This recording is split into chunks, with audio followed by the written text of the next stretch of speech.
Okay, good morning, everybody. If you could take your seats, we'll get started here with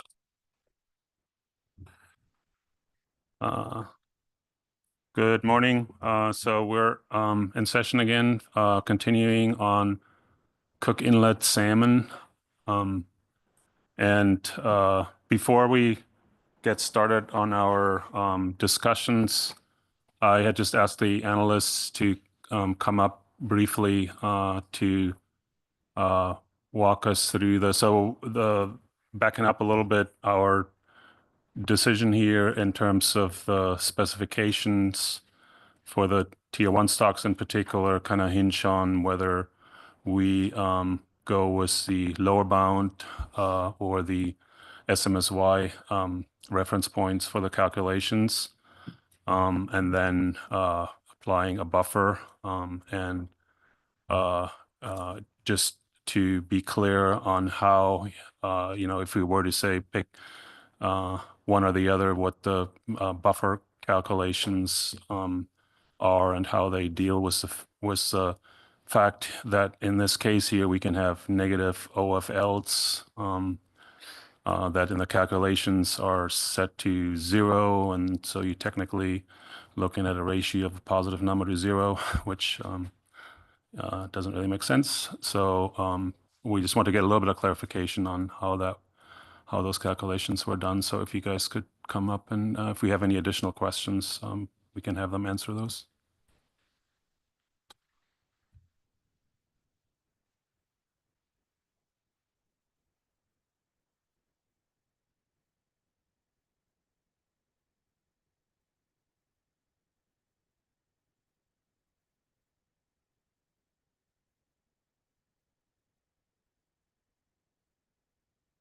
Oops. So yeah, if you could pull up the presentation from yesterday, then we can go to some of those slides.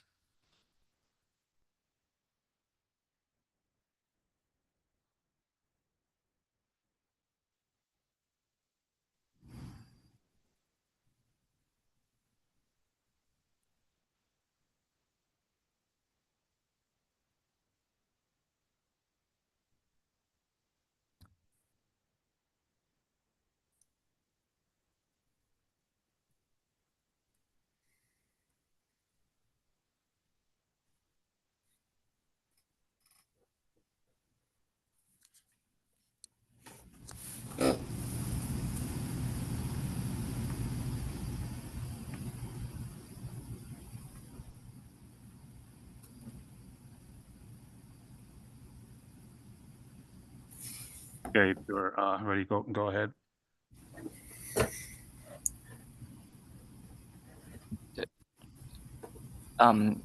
Just to start off with, I think Dr. Lucas De Filippo will also be promoted and engaged in the discussion.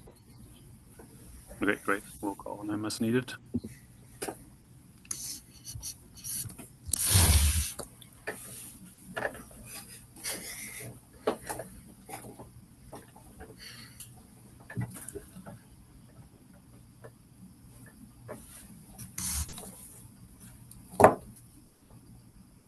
Through the chair. So to clarify the buffer calculations, when you look at the log ratio, of course, you can't divide by 0. So we add a very small constant to both the numerator and the denominator. That is 1e negative 14. And so that's how that works. And just a question on that, was that, is there some theoretical basis for that, or was that more or less chosen? I think it's chosen just because it's very small. And then do you have a sense for how influential that value is, or did you consider alternatives to that? So I did try adding just 1 to the numerator and denominator, and it doesn't change the buffer very much. I can't give you an exact value at this moment. Okay, yeah, maybe if you want to, yeah, do you have further clarifications on that? Otherwise, we can just ask questions if there are any from the SSC. Maybe showing the other slides with tier one, with the considerations for the larger buffer for why there's a much larger buffer for Yes. the calculations that involve SMSY, so we get clarity on that.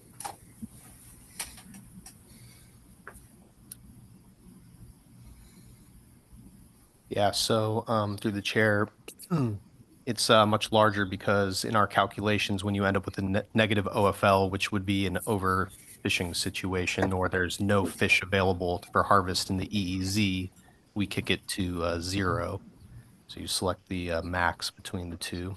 And essentially, because it's such a 0 is obviously very small, and compared to 179,000 in 2018, even though the magnitude of difference between the lower bound OFL pre and post and SMSY pre and post are different, and the SMSY difference is much smaller, the log ratio is larger because it's describing the relative error.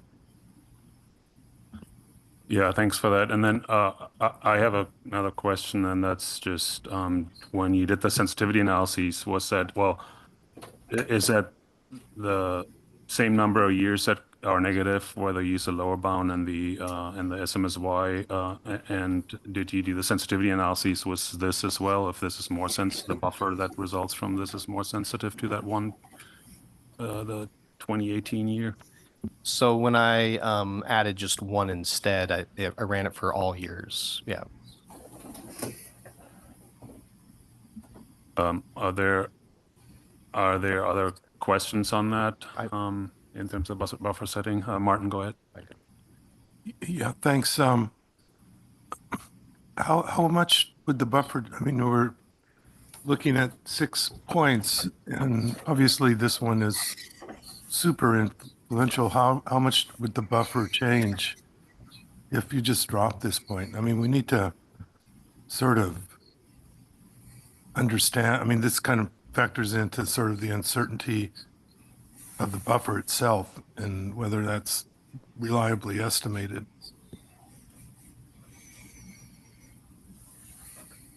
Through the chair, I haven't ran it without this 1 year, so I can't give you an exact answer. I would have to assume that it would change a decent amount, and if you didn't change it to 0 and you just took into account the magnitude of the errors instead of putting it to 0, so it would be the exact same buffer as the lower bound at that point. You'd have the same difference between all pre and post values as far as magnitude goes.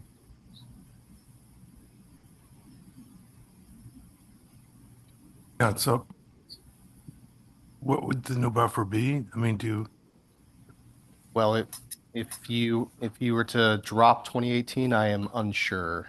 If you were to not change it to 0 in the calculation and leave it as negative, and then scale it so that that value is positive as well, and so the OFL preseason would be scaled up as well, and you were just looking at the magnitude of difference, so your error there would be the same for that year. It'd be 463,000. Then the buffer would be the same as the lower bound buffer. I'm pretty sure. okay. Yeah, thanks for those clarifications.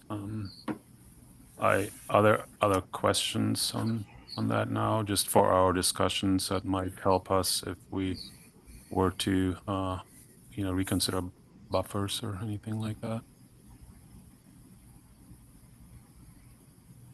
If not, well, go ahead, Curry. Yeah, I guess I'll try to frame this as a question. So it strikes me that one of the challenges that we're running into is the limited time series for comparison. So our overall objective here is to have our sense of precaution scale with the amount of error that we've seen historically in the preseason projection process for corn. If I understand correctly, there's 2 sources of variability that we're considering. One is the preseason forecast methodology. The uncertainty in that can be quantified going back much further in time. the sort of challenge is quantifying the uncertainty in the state waters harvest rate. However, I wonder if you think it would be feasible to resample from the existing years to come up with a broader representation of the true level of uncertainty going back prior to 2015, or does that just not make sense in this context?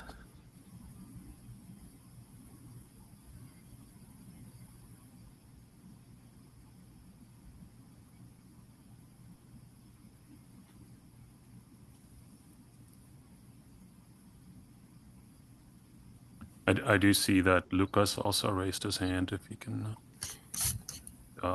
I leave it up to you if you want to refer to Lucas. My comment was only partially related to that question through the chair.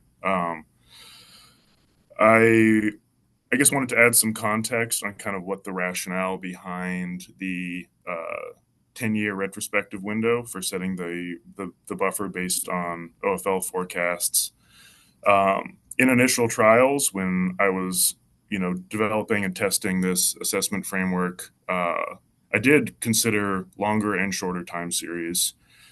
And the results were more or less robust to choosing a longer time series. I think we could have gone with longer, but obviously because you're evaluating these auto-regressive models, they need a sufficient amount of time to kind of condition on historical data. So you don't want to go too far back and have poor estimates of the underlying model parameters that would lead to unrealistic forecast errors that you wouldn't expect with a longer time series. I think as going back as far as 15 years, the results were more or less the same, but farther than that, you started to see, larger errors. And I think the part of that is that autocorrelation coefficients are maybe more difficult to estimate than is commonly realized. They kind of, with a short time series, the estimates aren't very reliable. And so 10 years was chosen as kind of a trade-off between wanting to kind of accurately reflect contemporary model performance and also having sufficient time for the models to kind of have historical data to condition them. That being said, I think alternative timeframes would work. Like I said, I think going it back as far as 15 years, produced similar results. And I think that, this is something to consider with, the benefits of using this kind of retrospective forecast approach to derive the buffer versus something like the Bayesian approach that was described yesterday that maybe doesn't rely as much on retrospective performance. So I know that didn't directly address all of Curry's question with regard to the state harvest issue, but maybe I'll allow Rich to maybe comment on that. Through the chair, one issue I think with the state harvest rate, of course, is the east side setnet closed down, the last couple of years. So there have been changes in the state harvest rate. So I'm not sure going back farther in time is, we'd need to, of course, include the recent years, but there have been pretty substantial changes in state management, in terms of that harvest rate. But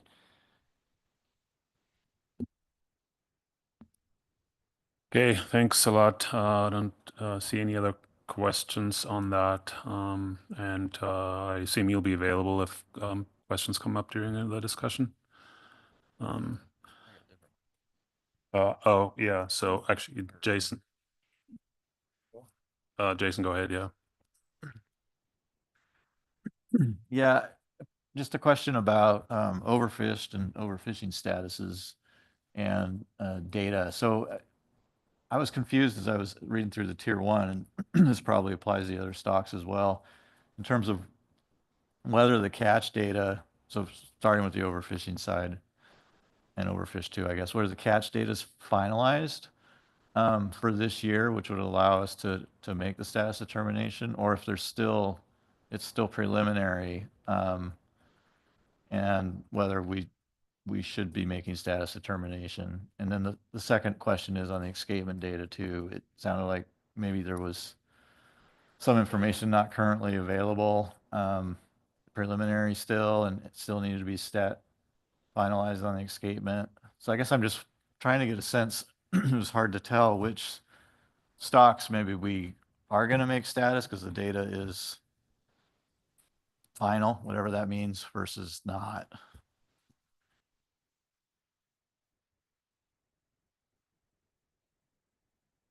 Through the chair, thank you for the question. So, yeah, it's a great question. We are comfortable in our recommendation that no stocks were overfished and that overfishing did not occur in 2024. There is still incoming data as the nature of salmon fisheries and the nature of dual management structures that we have sport fish harvest data that are quantified with a statewide harvest survey that'll take at least a year for us to get those from Alaska Department of Fish and Game, is my understanding. And that's just the way it's gone for a long time, right? Like statewide harvest survey is the metric by which the sport fish harvests are assessed. That being said, in our analysis of the data, we feel comfortable in our recommendations for overfish and overfishing.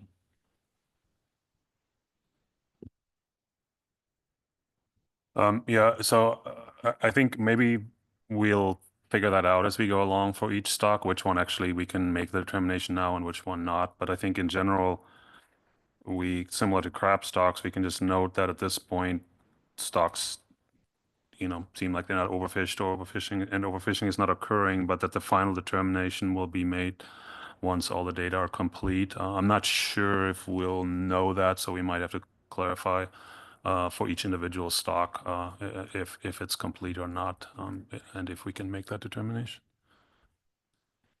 Does that sound? All right, Martin.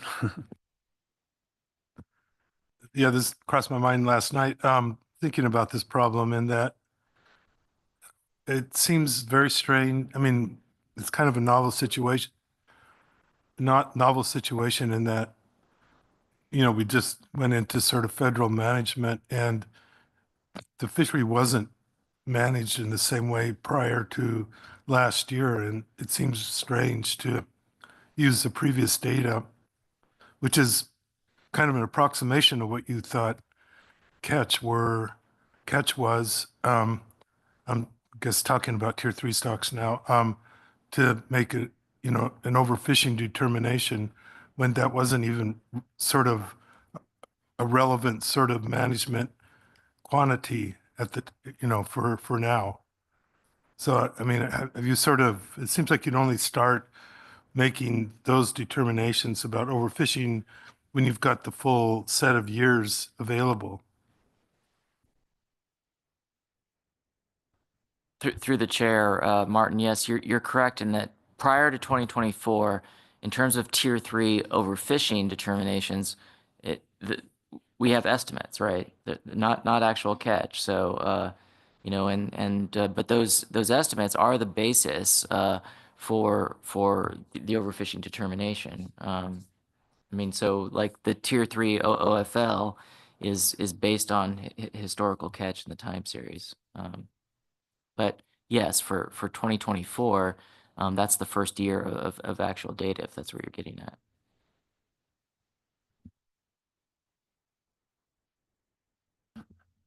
Yeah, I think we can take that up, but was each stock. But yeah, it doesn't seem that unusual to me. We always have sort of estimates of catch, and they are finalized at some point. Yeah. Okay.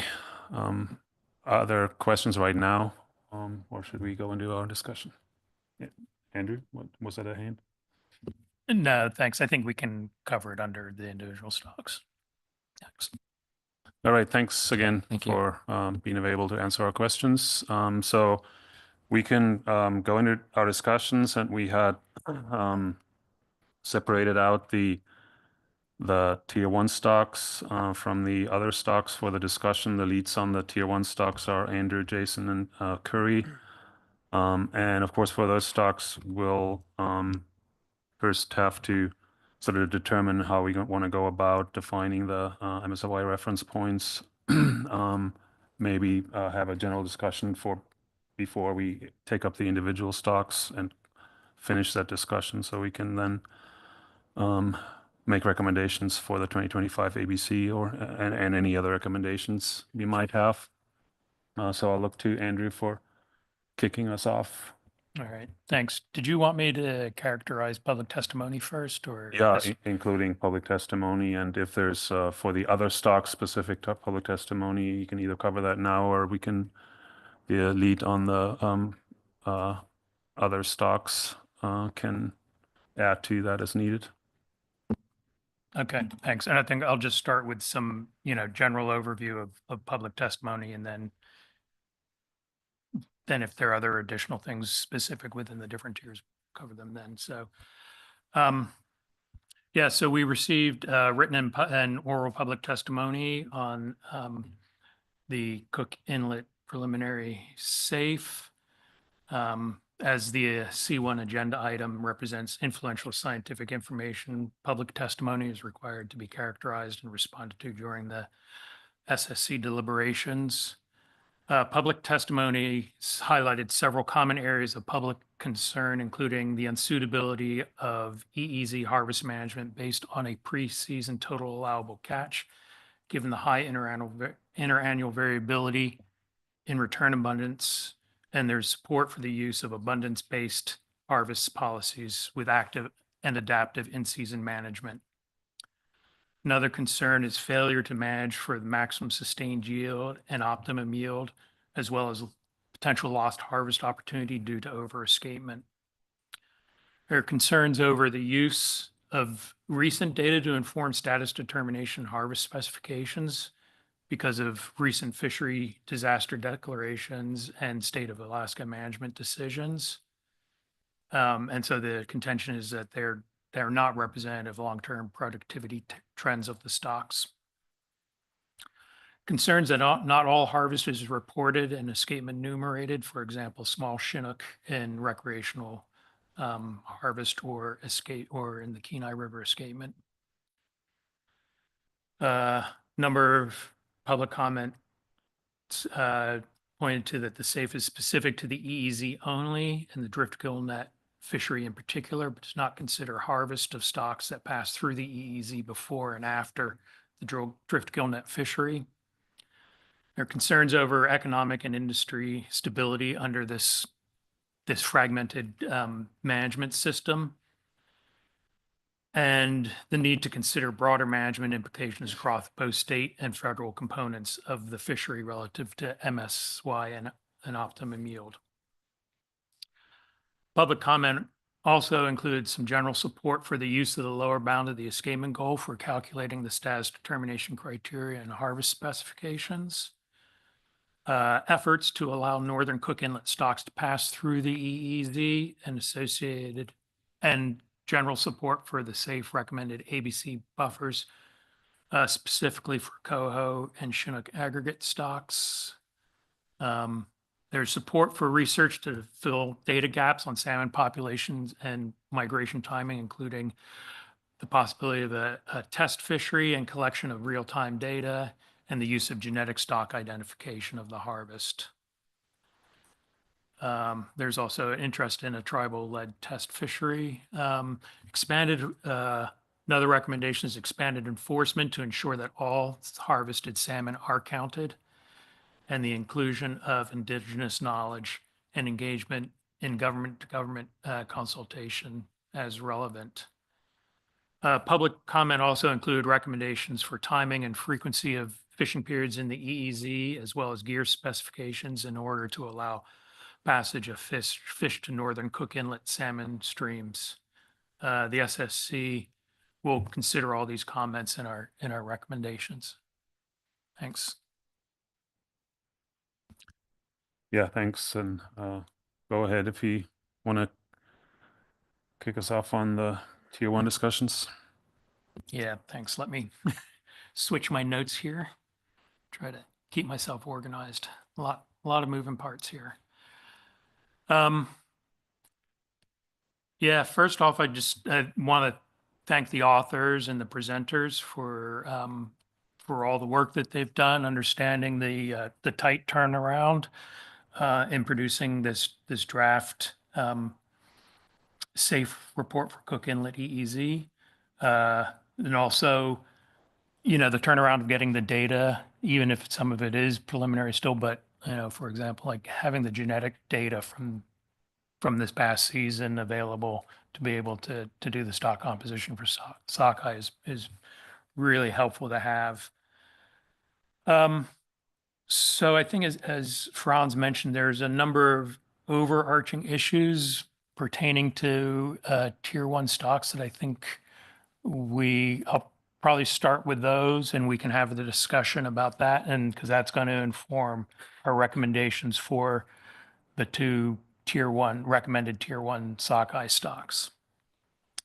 The first is whether to use SMSY or the lower bounds of the state's scientifically based escapement goals for calculating status determination criteria and harvest specifications. The FMP does specify that the lower bound as the default for calculating status determination criteria and harvest specifications, unless the SSC recommends otherwise. Last year, during presentation of the first safe for the Cook Inlet EEZ fishery, the SSC recommended that for tier one stocks, SMSY should be used to align with the MSA, Magnuson-Stevens Act definitions, while acknowledging that MSA does allow for exceptions, with salmon being an example, given their different life history. Another rationale for this recommendation was that it was the first year that of the safe, and as a precautionary measure, the SSC felt that using SMSY was appropriate.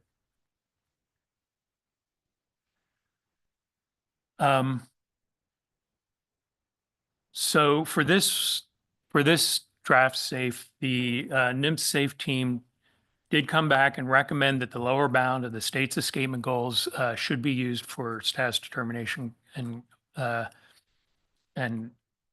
harvest specification. And with the point that the range of that the state's escapement goal represents the best scientific information available for maximizing yield and preventing overfishing over the long term in fulfillment of National Standard 1 guidelines. And they provided some rationale for this justification. I might quibble a little bit on the wording of the lower bound maximizing yield. Lower bounds of escapement goals are set with a probability of achieving at least a certain percentage of MSY, and it's not, and it's a certain percentage of MSY, and the state doesn't manage to the lower bound. They manage. The idea of the range is you manage to spread a harvest, escapement across that range. So, but I think I understand the meaning is that you're, by using the lower bound, I think the idea is that you're balancing that, at least trying to achieve some level of MSY while minimizing the potential for overfishing to occur over the long term. I think our minutes should reflect that we appreciate the flexibility in determining the value used to estimate the productivity capacity of the stock, and the SAFE team did provide examples from, for example, East Area Coho that does use the lower bound, but we also, during question, we also noted that for Chinook salmon in the East Area, that the midpoint of the escapement goal is used. So I guess that questions, would the SSC just do a blanket recommendation like we did last year that we just, we recommend using SMSY, or is this something that we, as the SSC, want to take each stock on its own based upon the data, the information in the data, quality of the uncertainty in SMSY estimation, and so take it on a stock by stock basis? Part of the challenge is I've been thinking about this a lot and struggling with it. And I was involved with the development of these status determination criteria methods under alternative two, sorry, for where the alternative two was continued state management, delegated authority to the state to manage this. And under that scenario, the EEZ fishery would have been still one fishery, and it would all been managed under the state. But what we ended up with was this bifurcated fishery and disjointed management, which makes trying to determine what that appropriate level is a little more challenging.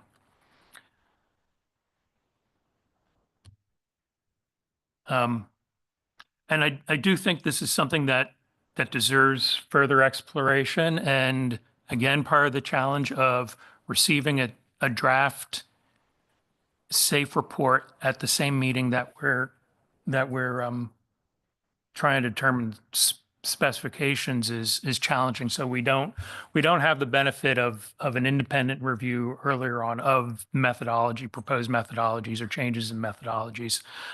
So again, I think that's something that, and there are other topics along those lines. So some recommendations of how we might try to alleviate that. We can talk about that later. So where I'm leaning right now and thing we should recommend as the SSC is to stick with using SMSY as the basis for the target escapement for estimating status determination harvest specifications.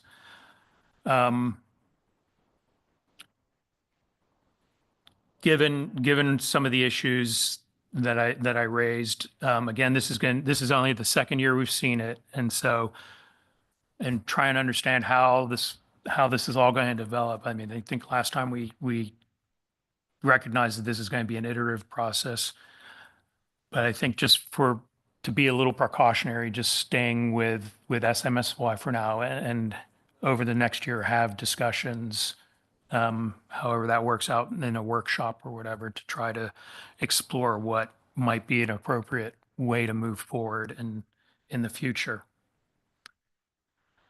Somewhat related to that is the SAFE team recommended, so using SMSY it was recommended for not only setting harvest specifications, but also status determined criteria, and using SMSY as a basis for estimating MSST.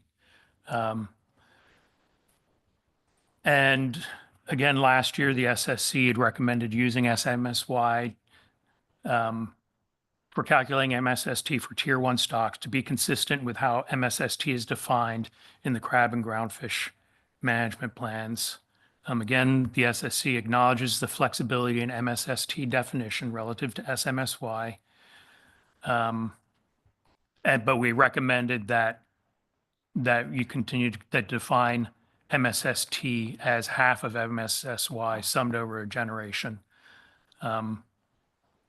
The SAFE team were seeking input from the SSC. I think my understanding was that they still want to use that for this year, still using 0.5 of our target escapement, whether it be SMSY or lower bound, but they introduced the concept for the SSC to consider of scaling the escapement target in the calculation of MSST, and they noted that this approach is used for salmon stocks in the West Coast, and they suggested that the SSC might consider scaling factors from 0.5 to 0.75 and provided examples using 0.6 of the lower bound of the escapement goal as footnotes in table 7 and 12, I believe. I think this is an interesting idea to explore. I might note that just doing some quick calculations, if you used 0.6 of SMSY for the sockeye stocks, that would essentially put you at the lower bound of the current escapement goals, because because that's the ratio of the lower bound to SMSY for these particular stocks.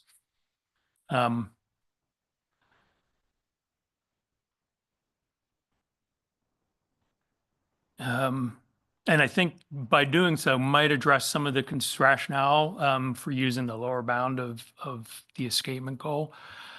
But I think this probably, again, this needs some more exploration of sort of what the exact rationale, why we would do this and how we might apply this and how do you come up with an appropriate scaling factor. I think that I don't think we have enough time in this meeting to be able to explore all that. And again, I think this is something that either can be explored in a workshop, or if we are able to see some proposed methods earlier in the year, or have a longer format discussion in a venue where you can do that, that would be appropriate for that. So again, I would recommend sticking with the calculation of MSST as the SSC had recommended last year, using SMSY and half of that.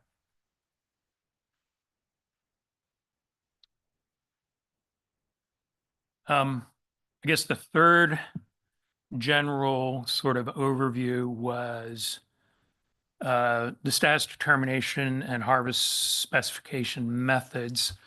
And this sort of gets into some of the questions that we had earlier this morning about the buffers.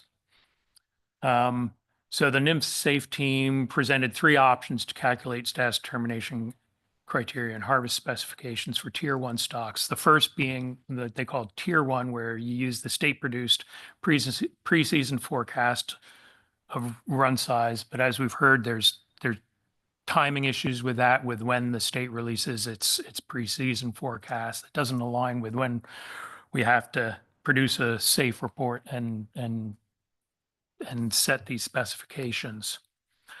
The second is the autoregressive modeling of historical total run size estimates to project next year's run size, as well as harvest rate in the state orders.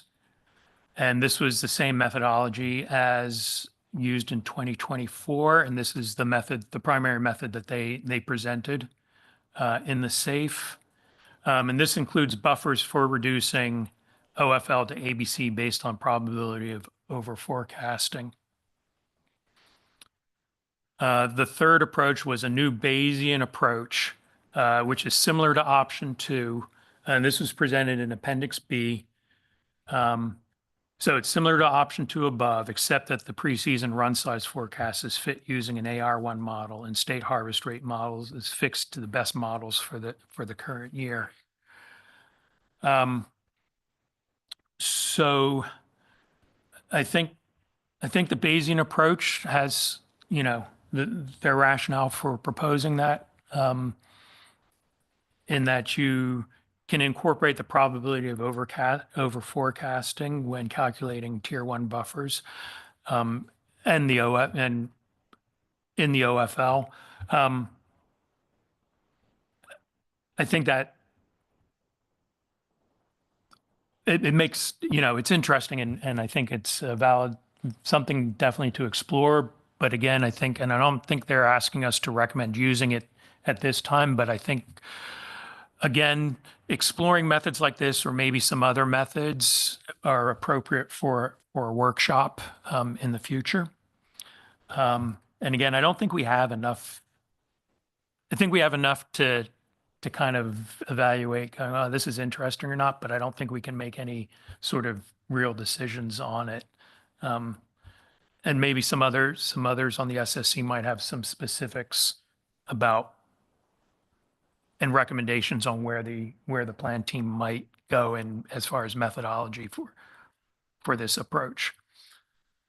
So I think that for me, that kind of, so for the buffers, I guess we again have to decide on what the buffers are, whether we had some questions about how the current buffers are calculated using that option 2, and whether we go with the calculated buffers that the plan team recommended for the tier 1 stocks, or if we have some other recommendations on those buffers. So I think that's it for me for the overview, and maybe I'll just break now so we can have some discussion and decide where we're going to go. Thanks. Yeah, thanks. Thanks much for that overview. And since this is mostly, relevant to the tier one stocks here, why don't we go through the leads on this and then any additional discussion and maybe try to summarize it at that point where we landed with regard to this. So Jason's up next.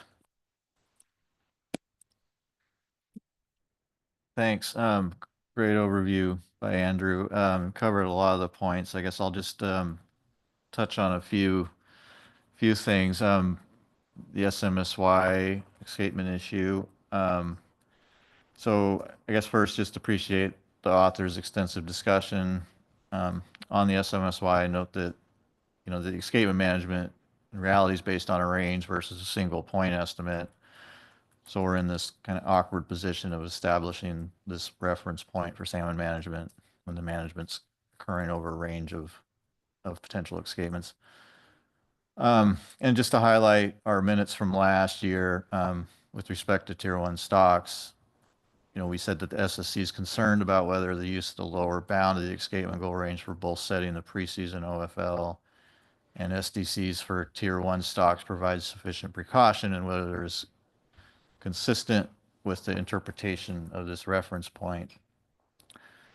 And where I'm at is I think there's enough uncertainty remaining regarding the use of the lower bound reference point for both the tier one sockeye stocks that our concerns from last year still remain. Again, I appreciate the authors providing all that additional detail on how the MS ranges are derived. And I think the authors are correct in that salmon management is certainly done in other situations using other federal situations using different reference points from within an established escapement range. And I actually, at this point, don't know what the best approach is in this case, as it seems arguments could be made for either approach. But I think this just illustrates the uncertainty and how best to manage this new federal fishery. So for this specification year, I recommend we stick with the SMSY as consistent with our recommendation from last year. And I think, as Andrew pointed out, there's certainly an area that could benefit from additional work. And I think just highlighting a few things from that would be worth in our minutes. Andrew asked about whether we should consider SMSY on a stock-by-stock basis or across stocks. And I guess I'm at the point where I think we need to consider it on a stock-by-stock basis, given the different levels of information available for the stocks and different biological characteristics. As an example, SMSY may not be well estimated for Kenai late run, given the lack of information on returns at higher escapement levels and sensitivity noted by Hasbrook, whereas the Kasilof SMSY may be better informed with the data. So I think these comparisons could be evaluated in future work, evaluate the sensitivity of the current SMSY for these two stocks, and particularly sensitivity to new information and updating with new information. I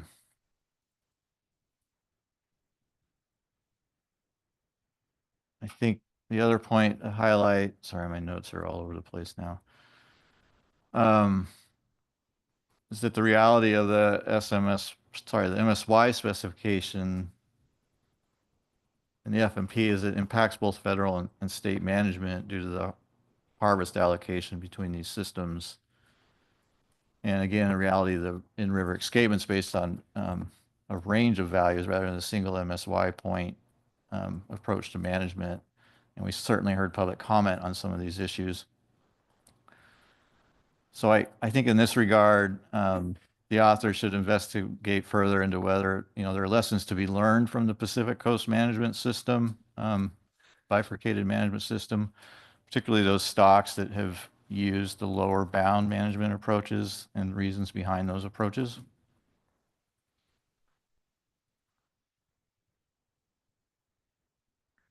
Andrew highlighted this too, that, the SSC meeting's a difficult forum to have an in-depth discussion on development of different methods. So we certainly need to reiterate our recommendation, past recommendation, to form a technical review group. I don't know whether that's a plan team or some other workshop. I think a plan team would be the ideal situation for us, if that's possible. But just some review prior to the meeting where we set the specifications. And I think just internally, we may need to consider lagging new methodology brought before the SSC prior to the actual meeting where we're doing the specifications.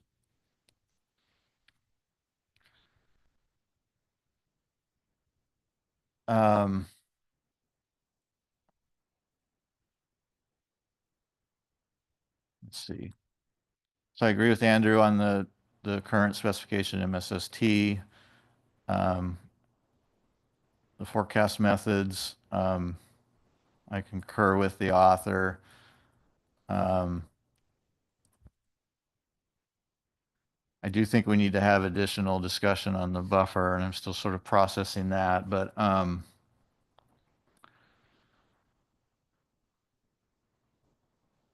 it seems where we're at now with the buffer, given the treatment of that 2019 year in the calculation of the uncertainty, is that I think we certainly have a discussion about it. I don't know, it may be too aggressive, perhaps, would be how I would put it. And I was looking back at what the buffer was on the lower bound. And it's pretty conservative. So I don't know, maybe we have a discussion about something in between. I guess I'd throw that out there.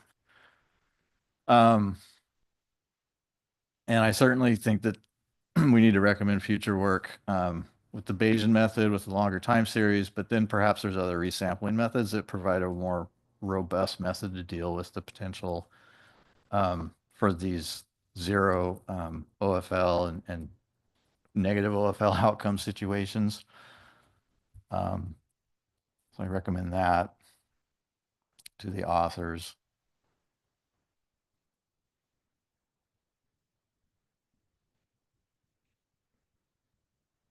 Sorry, I'm just going through my mess of notes.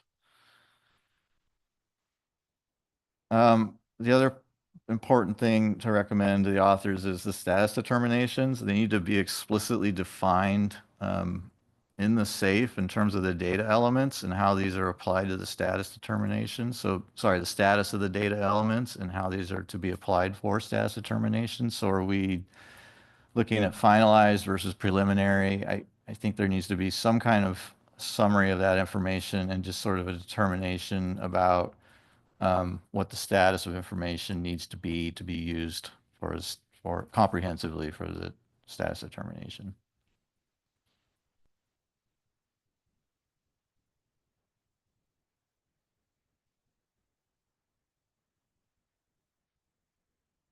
And I'm going to leave it there. I got some stuff on risk tables and stuff. Maybe I'll hold off on that. Yeah, and I should have mentioned that earlier. So there were some general issues that were raised and that we saw a presentation on that aren't directly relevant to spec setting that we'll take up at the end after we go through all the stocks. So I'll go to Curry next for this. Again, focusing just on these big picture things first. Yeah, certainly. This is a challenging issue to wrestle with. And I think we've looked to guidance from the Pacific Coast FMP. And in that case, there's a variety of definitions for SMSY relative to what we might think of as an MSY range, either being at the lower bound or being somewhere in between. In addition, the authors on one hand present some compelling rationale for why the lower bound may be appropriate as a definition for the reference point in this case. In in general, there is flexibility for species with alternative life histories. Generally speaking, escapement goal ranges are designed to be the range of spawning escapements that are intended to have a high probability of producing MSY. We had some in-depth discussion about the specific shape and form of the stock recruitment relationship for Kenai late run, and the fact that some of those 1983, 1984 brood years, recruitments were incredibly high off of relatively low spawning abundances. Although it's important to note that the underlying stock recruitment dynamics can and do change over time. So as we look to the influence of those individual years, we should do so with caution the further they are back in the time series. I think more generally in my head, as I weigh the sort of pros and cons of these different ways of defining the reference point in this case, I keep coming back to one of the key differences between what we're trying to do here in the salmon world and what we attempt to do in the world of groundfish and crab. We inherently have greater certainty within the salmon world. They have an obliging habit of returning and being caught and or migrating upstream where we can count them with substantial effort on the part of the state. But that is a fundamental difference in terms of our level of uncertainty or certainty relative to other species for which we don't have a definite estimate. On the other hand, when we consider the role and the bifurcation in these fisheries, as Andrew pointed out, we're dealing with a gauntlet of fisheries, right? These fish are migrating through EEZ waters to some extent before entering state waters. And for that reason, additional precaution is necessary. Within the current buffer calculations, the uncertainty in the state waters harvest rate is to some extent accounted for. But in and above that, I think we need to be looking towards definition of these reference points in such a way that there is an abundance of precaution, recognizing that in the event of a premature closure to EEZ waters for conservation purposes, there still may be harvest opportunity in state waters. And for that reason, I think at present, until there can be a more formal process for reevaluating this, I'd concur with Jason and Andrew in using SMSY rather than the lower bound for a reference in this case. In terms of the minimum stock size threshold, there is flexibility within the Pacific Coast FMP regarding definition relative to the escapement target anywhere between 0.5 and 0.75. I think having that flexibility makes sense on a stock by stock basis in this case, although that's not really an issue here, I think in the present. More generally, I think there's work yet to be done, and acknowledging that this is an iterative process and the authors have done a tremendous amount of work trying to figure out how this can be operationalized over a short time frame in terms of the requirement across years, in terms of when this needed to be implemented, and the short time frame after data become available. This is a huge challenge, right? To turn this around before, in this case, February, and in the future, as I understand it, before December, right? This is a key challenge. I think there's a lot of promise in the use of a formal Bayesian approach for quantifying the uncertainty as a full probability distribution for the preseason OFL, and I think we can support continued research in that direction, as well as continued thinking about how you use that to scale your level of precaution from a buffer perspective. In terms of the methodology used for projecting run size on the preseason end, I think they're beyond the autoregressive approaches that are currently in place. There's a pretty broad body of literature and existing forecast from the state that would suggest, any methods that can look on an age class by age class basis may be appropriate. I think one of the challenges, and others can correct me if I'm wrong, is that there aren't full run reconstructions available at the time necessary to use some of the sibling-based forecast methods that have proven to be more effective for this system. But exploring whether or not age-specific predictions could be summed together to come up with a more accurate representation than what's currently used is worth exploring as a research recommendation moving forward.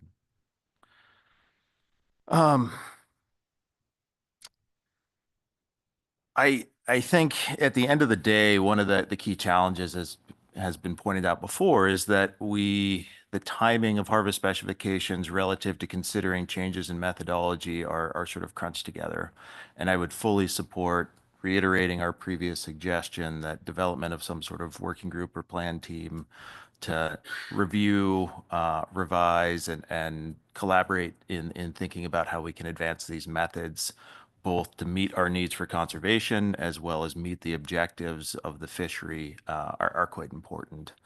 Also, the consideration, as Jason mentioned, about whether or not we want to take a similar approach to what we use in groundfish and crab, where we review methodology in advance of harvest specification.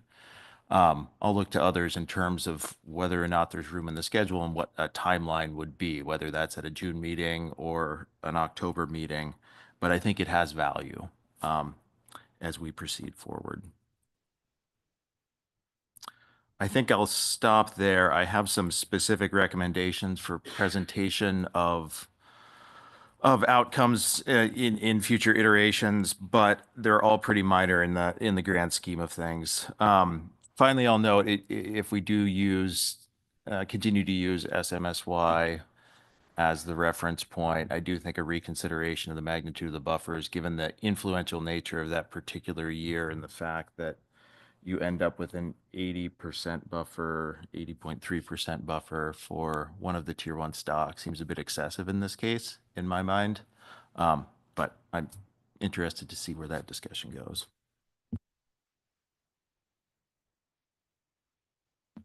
Okay, thanks very much. I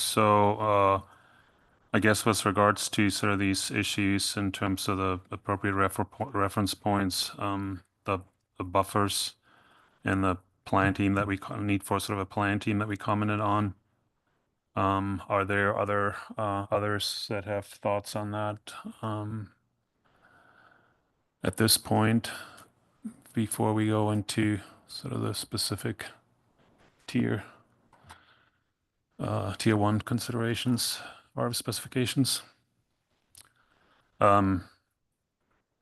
Not seeing any. Let me just at least highlight the main points here before we go into the harvest specifications, as I kind of gathered from the discussion around the table. So I think we agreed we continue to recommend using SMSY as a basis for harvest specifications and status determinations. Given some of the issues that Andrew pointed out, and that we're still kind of in an early developmental stage of this process. I think with regard to the MSST issue, as Andrew noted, we recommended MSST of 0.5 times SMSY summed over a generation. And again, I think we agreed to stick with that for now, but we are interested in further exploring that approach.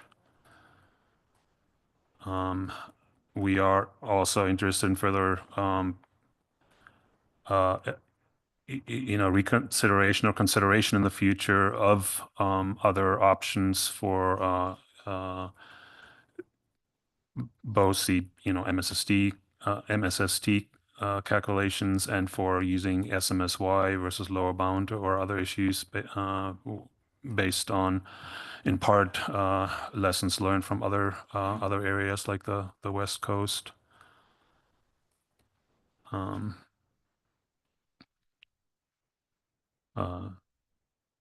Then with regard to the buffer, what I heard was in general, we support development of the Bayesian approach to determine buffers, and that's kind of an appropriate thing perhaps for a plan team. Should we recommend that or a workshop to explore, and also exploring better forecasting methods. But for now, I think we agree to accept the current buffers as proposed, but that'll in part be a discussion as we go through the individual stocks. But encourage reconsiderations in the future, particularly in light of the buffers on the tier under the SMSY approach being so large and having some issues, perhaps as we noted earlier.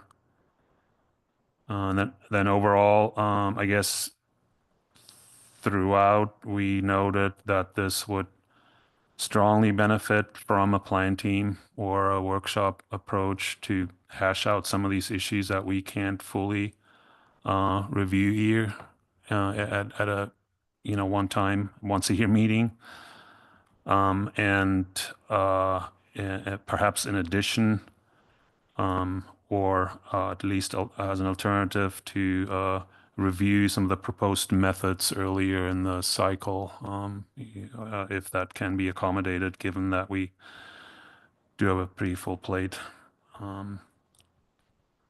And I guess I'm just looking for sort of agreement on at least SMSY versus lower bound buffers as specified, unless we recommend differently for individual stocks. MSSD calculations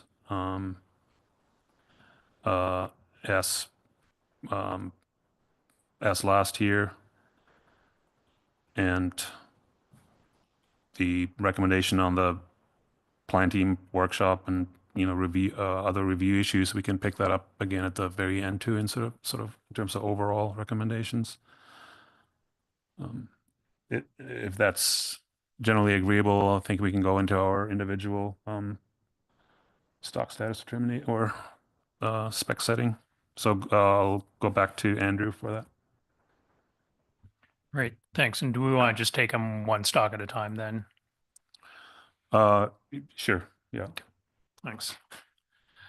Well, thanks. Yeah, and once again, thank you to the SAFE team and the presenters for all the work that they did. So Kenai River sockeye, late run sockeye. Look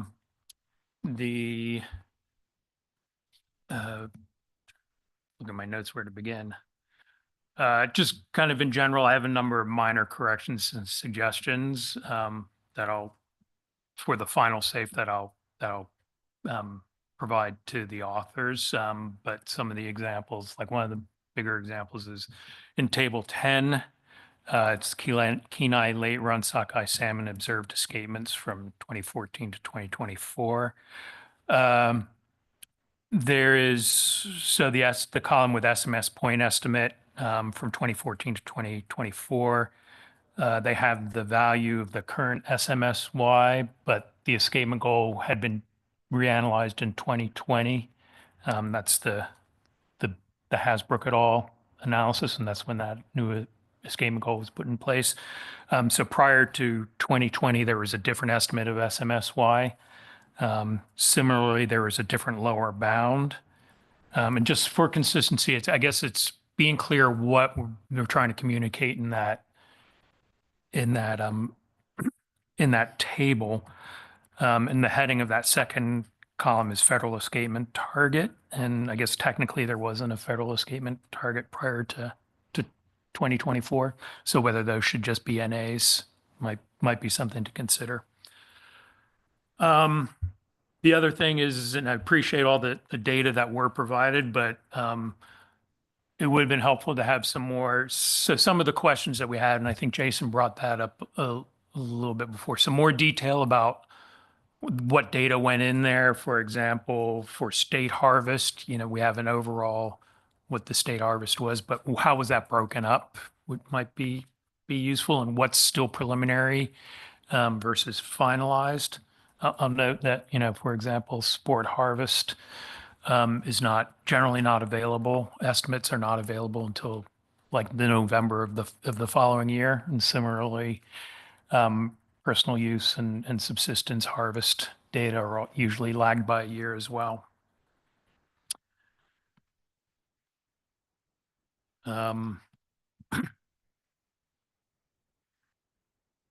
So let me see. I think, as we said, I think we came to the conclusion that, well, first of all, so I think the SSC should concur with the NIMS Safe Team's recommendation for a Tier 1 designation for Kenai Late Run sockeye for 2025. The team used an autoaggressive model approach to predict the 2025 run size and a state waters harvest using an AR1 model for the run size and a AR model zero mean white noise for the state harvest. These are similar methods to what was presented in 2024.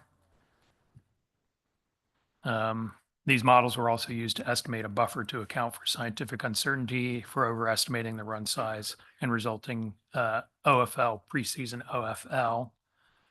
One thing I might want to comment, it'd be nice to have a little more information, diagnostics, and a little more detail about the model fitting and whatnot that help us evaluate this. The model fits a bit more. Do note that they do use this auto.arima function in R to select the best model, and that might vary from year to year. So it'd actually be interesting to see how that changes over time as new data are added.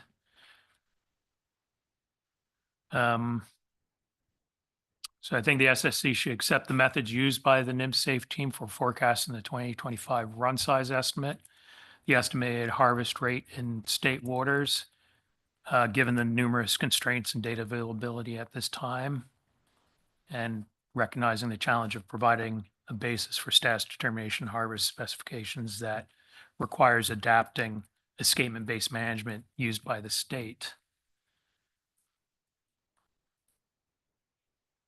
So given this, the SSC accepts calculated status. I think I got some other things.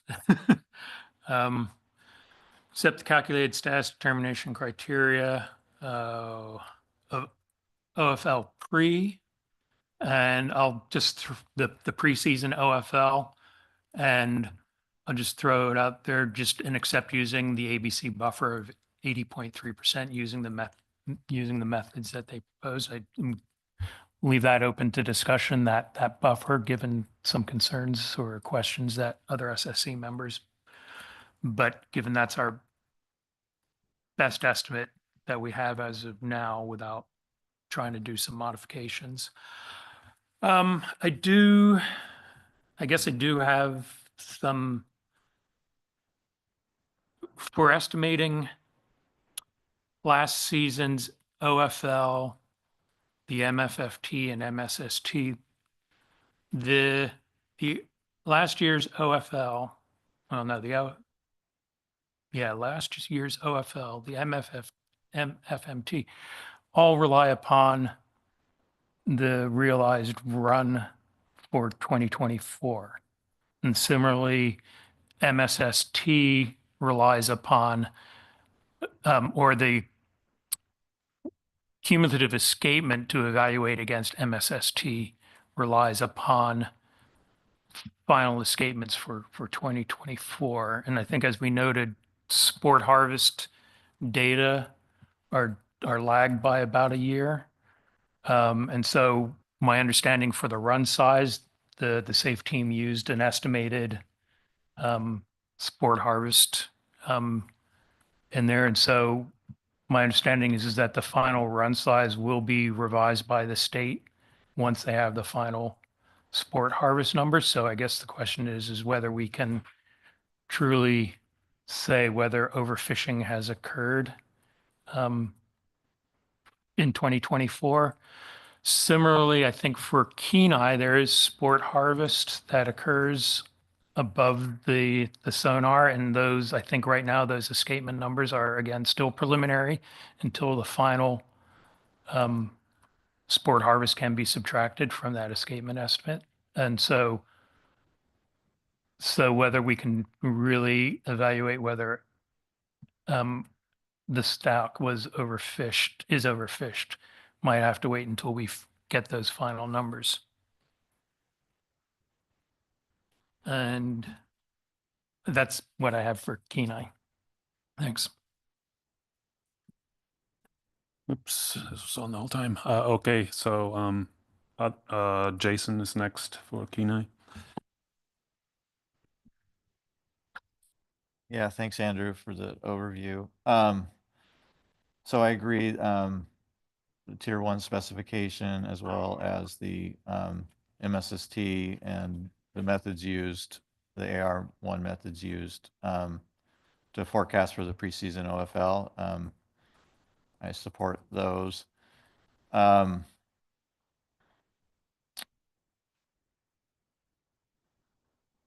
I support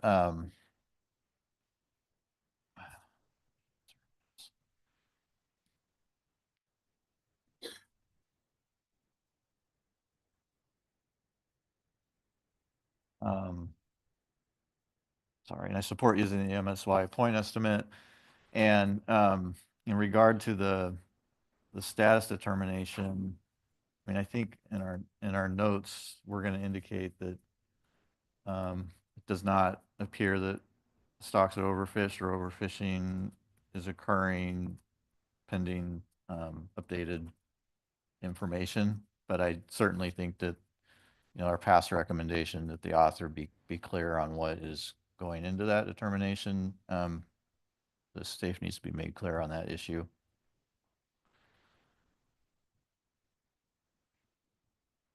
I don't have, so the buffer discussion.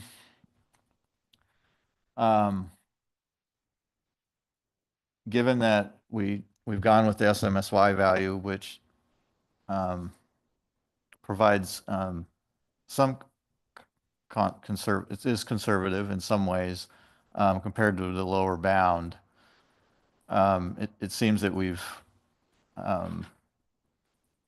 perhaps the 80% that's calculated off that might be a bit aggressive, but I don't have a good alternative. That's sort of where I'm stuck at. I mean, we could think about something arbitrary, like the half between the SMSY estimate for the buffer and the lower bound buffer, but I don't have another option at this point, other than just to note that 80% is something that, I think when they go reevaluate these methods next time around, hopefully, we have a better estimate of what that uncertainty should be. But if others have ideas, certainly open to that. So yeah, I don't have an answer for an alternative at this point. I think there was confusion in some of the tables too. I don't want to get into this too much, but some of it's editorial, which I can pass on.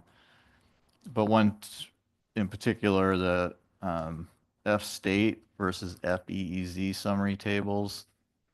The F state's based on each individual year, whereas the FEEZ's over a generation period. I'm just wondering if we need to help compare those two, would have another column or something in there that has a similar calculation for F state as FEEZ over the generation period. It might just help comparison between what's going on in the EEZ versus the state waters.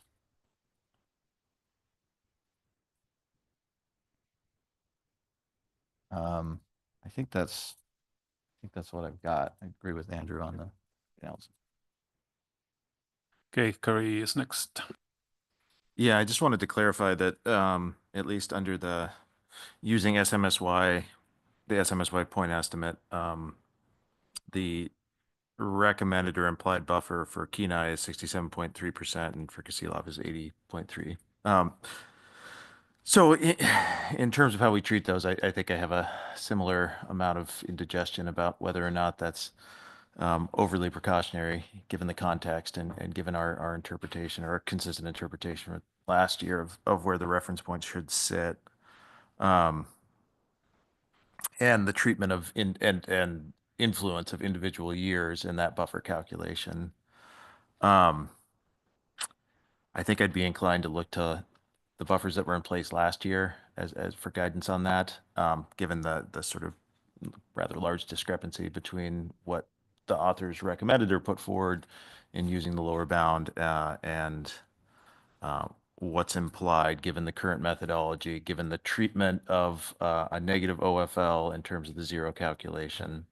And so I'd have to look back at what those were from last year unless someone has them to hand right now. Yeah, don't have them handy right now. We could certainly look those up. So, was a suggestion perhaps I mean, one suggestion that came up earlier that I would add is, if we are calculating or reconsidering the buffer, is to drop that 0 year from the calculations. I mean, then we're down to even fewer years for determining it, but that would, perhaps offer some reasonable way of dealing with inherent difficulties of using the 0. And maybe we can work on looking up last year's buffers if that's I mean, sounds like Alice already has them if needed. But if we revert to last year's, I mean, were there similar issues yeah, does that solve the problem, I guess? I mean, we should have a good rationale for that. Other thoughts on that, Martin? Yeah, I'm just, remember what we did last year. We didn't have buffers for the SMSY analysis, so we just used the buffers based on the biomass, the lower bound. And so that suggests some other probably unsavory options that we could consider, which would be to just use the ones from the buffers for the lower bound as an option. And I think the analyst said that it the SMSY buffers would be similar to the lower bound buffers if that single point were dropped. Is that, no, you didn't say that. Okay. But I guess, but I guess we don't know then what the impact would be. And I don't know if it's even feasible to try to do. I mean, it's a simple calculation, and we could probably get it pretty quickly if people were interested in pursuing that. Yeah, or is that on that point? Yeah, go ahead. I was initially thinking that approach. I just didn't think it was available to us. So I think it would be great to get that number. Yeah, my understanding was that is perhaps readily available. The calculation of the buffer was out that point. I mean, we're in a somewhat unusual situation. Usually, those kinds of things are often worked out at a plan team level, and we are the plan team for all practical purposes right now. So I'm not sure if this is maybe Aaron, you can just clarify if that is readily available or not, then we can proceed from there. Through the chair, I can recalculate it without the 2018 year for Kenai. I'd have to look through the CLOF and look what year is influential in the same manner. And so that would take a little longer. I did run it really quickly without the 2018 year, and it drops it down to about 60%, 61.6%.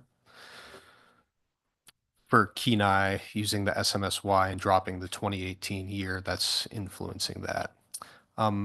As far as the buffers last year, that included both positive and negative errors. So if you look to the previous year, I could rerun this year's with doing the same thing as well. Yeah, I guess including both positive and negative values doesn't really solve our concerns here either. So yeah, what's people's thoughts on since we at least for the Kenai, have that available, and we can probably get it for Kasilov before the end of our discussion, maybe. Or, I mean, we are planning on finishing up hopefully this morning. So at least for the Kenai, that's an option. So if you have any thoughts on that, I'm open to hearing those.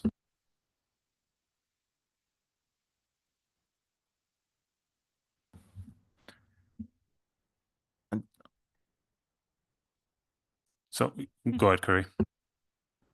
Yeah, I think we all recognize that there's hope for the future in terms of development of alternative methods for specifying these buffers. In lieu of that, I think pulling years in or out feels a little bit challenging in terms of coming up with a justified rationale. So I would put forward, perhaps, given the where SMSY is within the MSY range for Kenai, given that it's close to the upper bound there.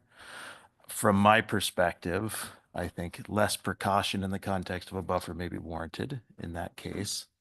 And so I would recommend that we perhaps consider, a buffer of 30% for Kenai and somewhere around 55% for Kasilov. Recognizing that at this point, it's until we have a better methodology for doing so. I think it's a bit of a call on our part. Yeah, do we have other thoughts on the buffer? They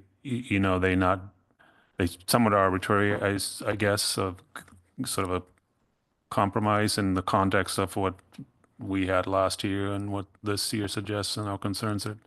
It looks like it might be a little too high.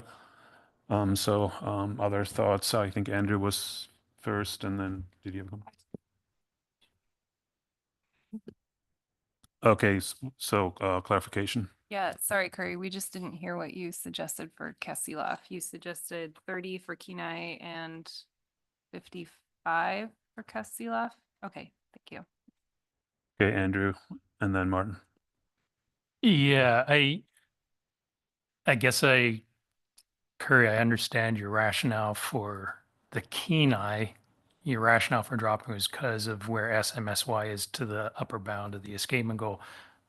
But that's not necessarily the case for Kasilov. So what would be the rationale for the 55 for Kasilov versus what they had recommended of 80%?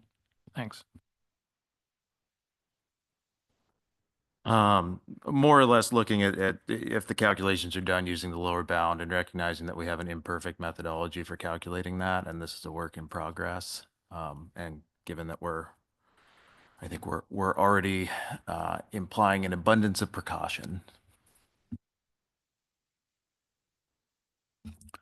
And the Kasilov discussion, we can take off under Kasilov too if we need to get back to that. So are there other thoughts on the 30% buffer for Kenai?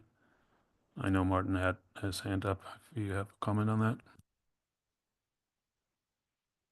Yeah, I guess I was just trying to find a rationale, and it's kind of a rationale. It's maybe not a very good one, but we could look at the ratio of the lower bound to the SMSY value to motivate a buffer. And I think it's 40% for Kenai, but I'm sure it would be, I didn't do the calculation for Kasilov, but I think it'd be much smaller. So I don't know that that sort of gets at what we're looking for, because I think the sense is that the Kasilov stock is maybe a little less certain, although the SMSY value is probably better defined overall for that stock. So I don't know, maybe that would be a rationale for a lower buffer. But it sort of gets at, the uncertainty and the SMSY value, I guess, which isn't exactly the probability of overfishing, but it's related.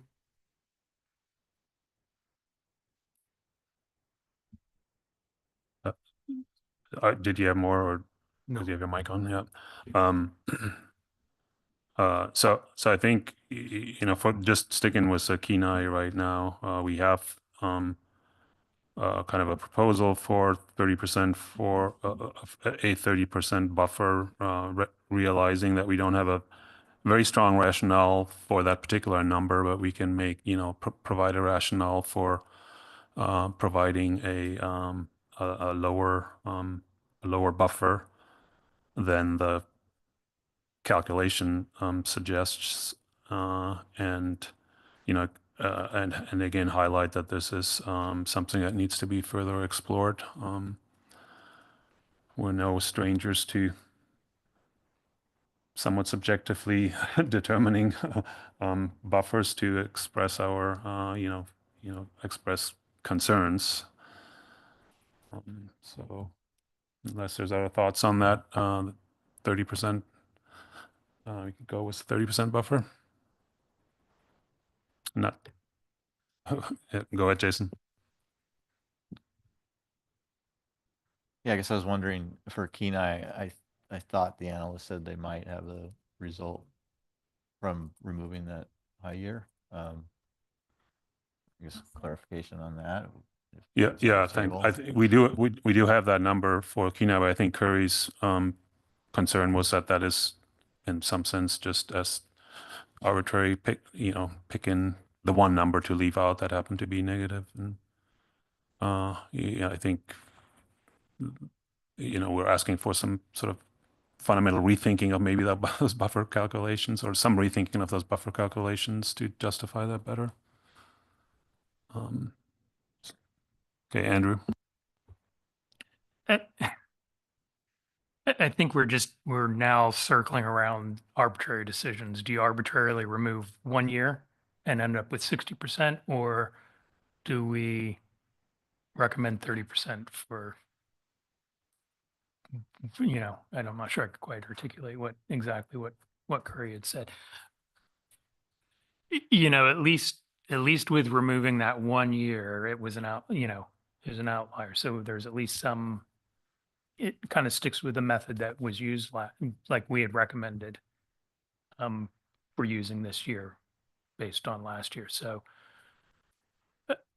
I mean, I'm not going to fall on my sword over something that's an arbitrary decision, but I guess I just wanted to express my concern over. We have to make it, we have to make a decision and understand that this is difficult. Just that it seems to be getting fairly arbitrary. Yeah, I agree. I mean, it does provide some level of rationale, but I'll look to Curry for what his thoughts are on that, because since he proposed it. Yeah, you're exactly right. We're in clearly arbitrary decision territory, which is not a comfortable place to be. And so I think in that recommendation, I was looking to what those buffers would have been under the lower bound scenario. And if we want to use that as the justification and go with those at 27.3% for Kenai, that's certainly fine with me. It seems more in line with the current level of precaution that we should have, given that we've changed where the reference point is, or remain consistent with last year's interpretation rather than the author's recommendation. But if that's a better justification, I'm happy with that. Sorry, actually, I didn't even catch that then. So your recommendation right now is unchanged in terms of the 30%? We could do 27.3%, which is if you use the lower bound, if that feels better. But again, recognizing that we're Yeah, I think rounding is just fine. I mean, that's there's some perhaps some rationale based on last year. Yeah, if we can capture at least whatever rationale we might have, and noting that this is as the SAFE team kind of demonstrated, this is not there's not a severe conservation concern here that would lead us to a really big buffer. So Ian, I just wanted to I think, support Curry's line of reasoning. I've got some concern about removing a data point arbitrarily, and especially since this is perhaps one of the more important data points. It's numerically a problem for the method that was laid out, but in fact, it's exactly what we're trying to avoid. So I would be concerned to remove that from the calculation just because it's really is specifically the problem. Yeah, that's a good point. So I think we're circling around to this 30%, 30% again.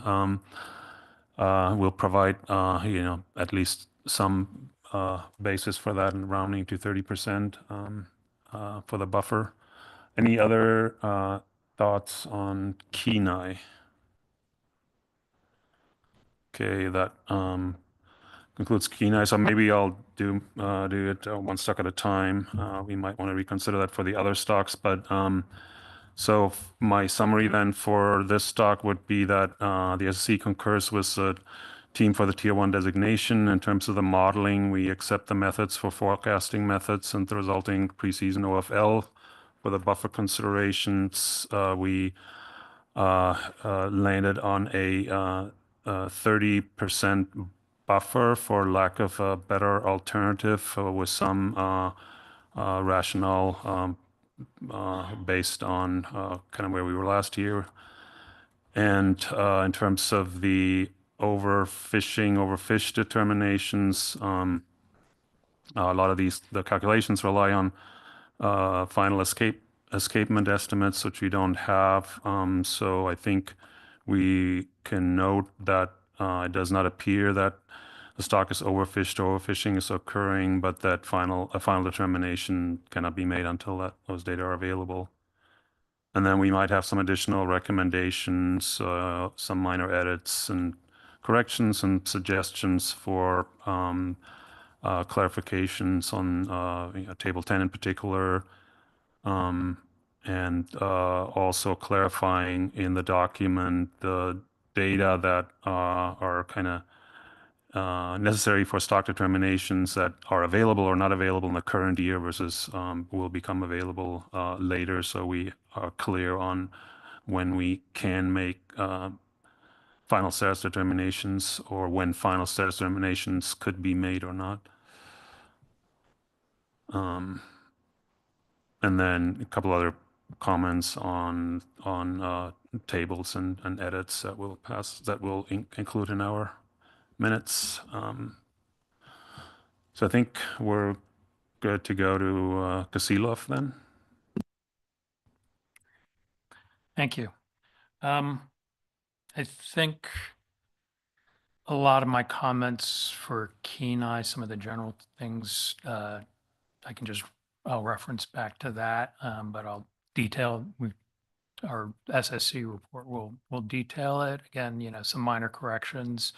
Similarly, table 15, which is the same table, that table 10 that I'd mentioned before. Again, there's a change in the escapement goal in 2020. And so just aligning that where I think they do have the different lower bound of the escapement goal from pre-2020, but SMSY is still listed as the current SMSY estimate for the entire time series.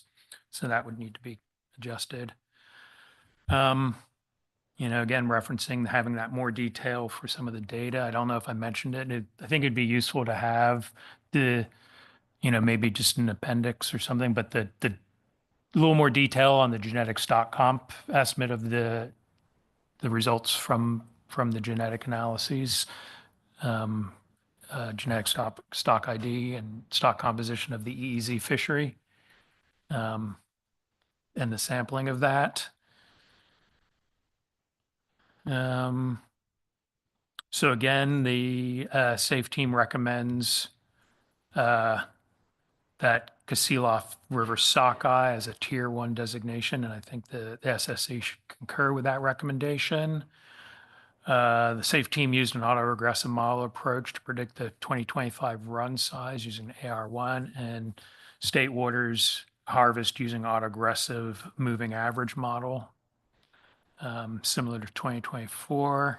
And again, these models are also used to estimate a buffer to account for scientific uncertainty for overestimating the run size and resulting preseason OFL. I think the SSC, our minutes should reflect that we accept the methods used by the SAFE team for forecasting the 2025 run size estimate, the estimated harvest rate in state waters, again, given the numerous constraints and data availability.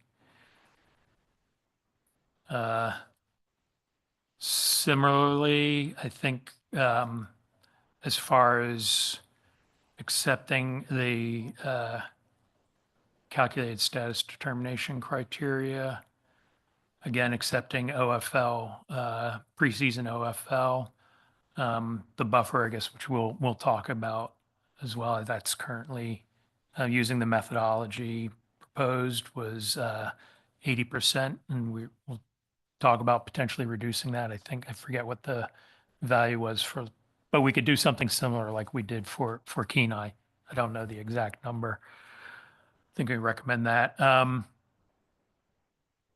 And then again, trying the determination overfishing or overfished. I think the indications are that neither are occurring, but again, that final determination would be made once we have final run size estimates from the state. And I think that's what I have for Kenai. Thanks. Kasilov, right? Thank you.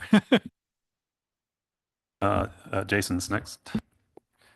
Yeah, I think Andrew covered it. Just to highlight the last point, the buffer on the lower bound, I think was 57%. So I'd support the similar rationale that we used for Kenai. So we kind of rounded up with the Kenai, but I guess I'd just support maybe the 57%.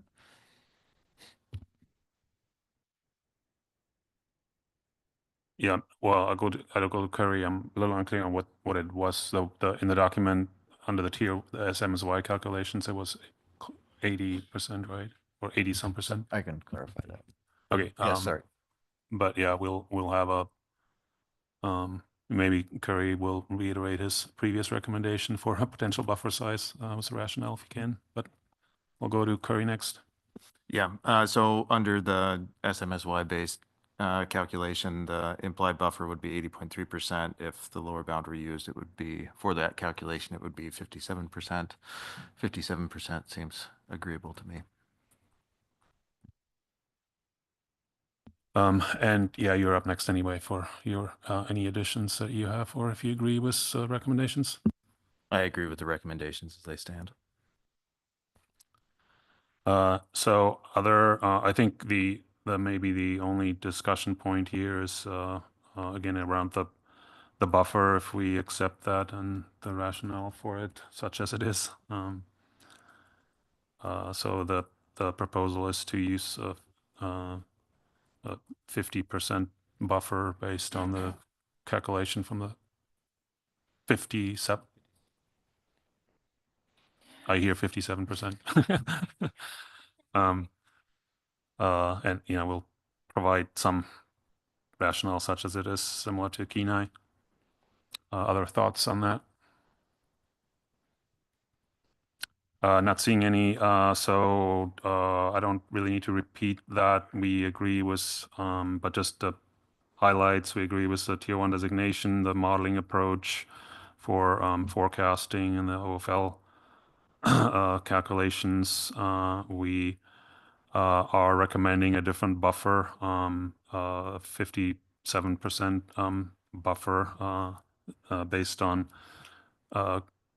calculations that result from using the lower bound. And then we had some other recommendations similar to the Kenai on formatting one of the tables and regarding the clarification of data that are available for making the overfished determination at what point.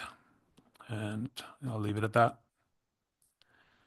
I think we should take a little break before we go to the other stocks, and maybe if I can get Martin to stick around, see how we want to organize that, so to make it a as efficient as possible.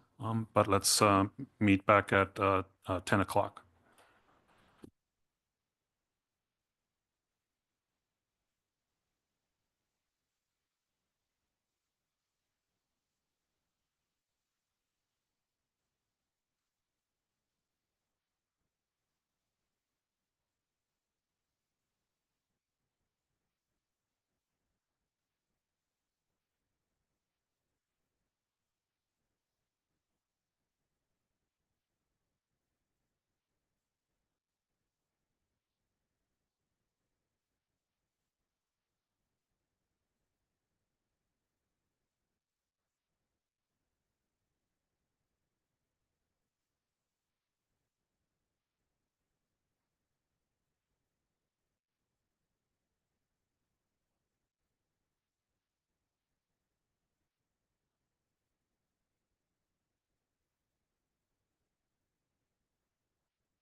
Okay, if you could take your seats again, we'll continue on Cook Inlet salmon.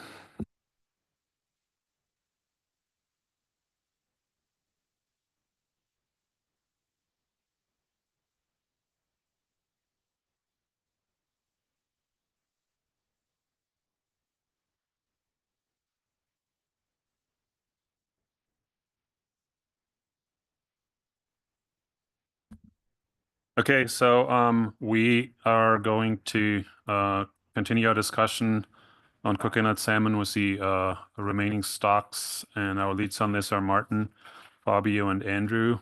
And I'm planning on going, not splitting those up by stock, and we just decided that would be more efficient. And so I'll look to Martin to kick us off.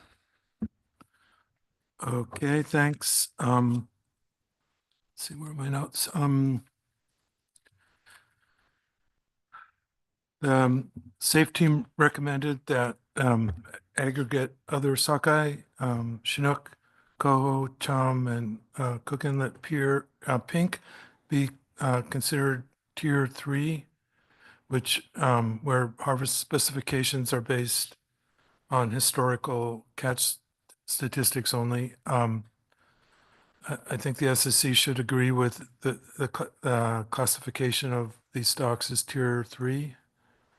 So last year in February, we made several recommendations regarding tier 3 stocks. We recommended that the OFLs be based on limiting harvest in the current year rather than the multi-year approach that was used in 2024.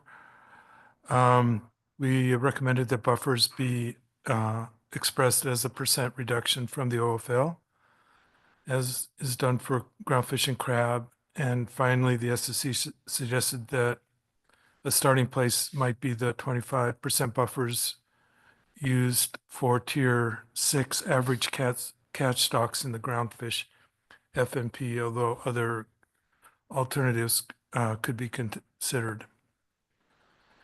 So in response, the SAFE team developed a new tier 3 approach in which the preseason OFL is based on the maximum average catch over a generation during the period 1999 to 2024. So this statistic it tends to be 40 to 60% higher than the overall average, but will always be lower than the maximum catch over the equivalent period. Overfishing is determined by comparing the cumulative catch over the previous generation to the maximum cumulative catch. And then if there are indicator stocks available for one of our indicator stocks available, then overfishing determination can be determined using the comparing the escapement to the reference point escapement. So I think we should agree that this is an improvement over last year, and it's certainly more transparent. However, we should be acknowledged that this approach to harvest specification is less precautionary than for groundfish tier 6 average catch, the tier 6 average catch approach. It's not really articulated in the SAFE, but one potential rationale would be that for most salmon stocks, a brood year will return to spawn over several years, so that in any given year, not the full stock is subject to exploitation, which is unlike groundfish. So that might convey a degree of resilience to salmon that we don't see in groundfish, and could potentially be used as a rationale for that slightly higher sort of calculation for the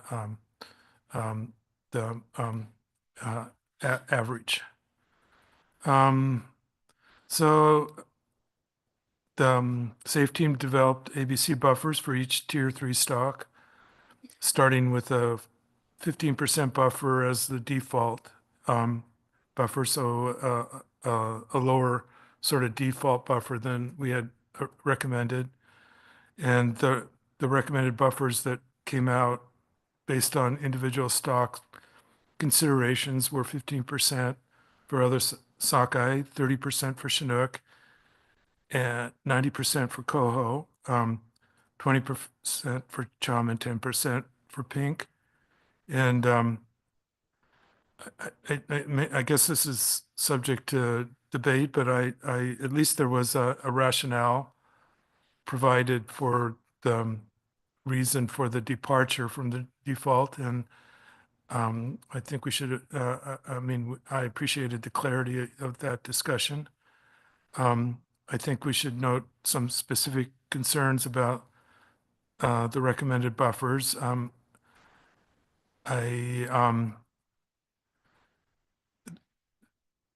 There's potentially concern about the management of the aggregate other sockeye populations in a mixed stock fishery with the more productive Kenai late run and Castleoff stocks. And that sort of highlights the need for genetic sampling that I'll touch on later. The SSC agrees with, or I agree with the safe team's concern with low coho abundance. I'm struggling with the 90% buffer as it could would have potentially led to an early fishery closure in 24 of the last 26 years. And I am sort of inclined to reduce that buffer by some amount that gives maybe a little more flexibility in the fishery, but still reflects a pretty heightened level of concern. And I, at least for something, so I'll get back to that. But overall, the 15% buffer does not seem to adequately recognize the severe limitations of basing harvest specifications on historical catch statistics. I mean, it's sort of a convenient way to get a number, but you have to step back and think about what the number actually is. These specifications are not dynamic, and there's no response to changes in stock abundance due to varying environmental conditions, and their relationship to sustainable yield is highly uncertain. And for many stocks, we have no basis for determining overfish status. So I have a couple of options, and I'll suggest those and then indicate a preferred one. One option would be to scale the range of buffers that are recommended to sort of an overall 25% by adding 10% to each of the individual buffers. So for example, the 15% buffer for other sockeye would be increased to 25%, and likewise for the other buffers except for coho, obviously. So that's one suggestion. Another suggestion is to just adopt a 25% default buffer across the board for all stocks. Or we could potentially sort of leave the current range of recommendations in place and request that a 25% default be used next year as a way to sort of address the concern, but not necessarily make any additional changes this year. And I guess my preference would be to, I mean, these are not assessments with a lot of working parts. So to me, it makes most sense to just make that 10% adjustment to each of the individual buffers this year.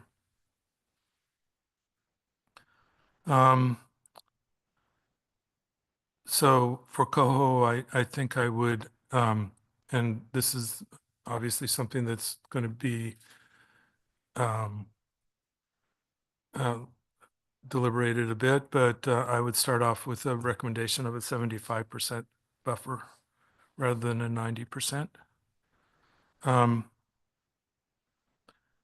So just sort of moving more broadly, so some of the uncertainties that are, that also aren't considered, well, oh, hold on.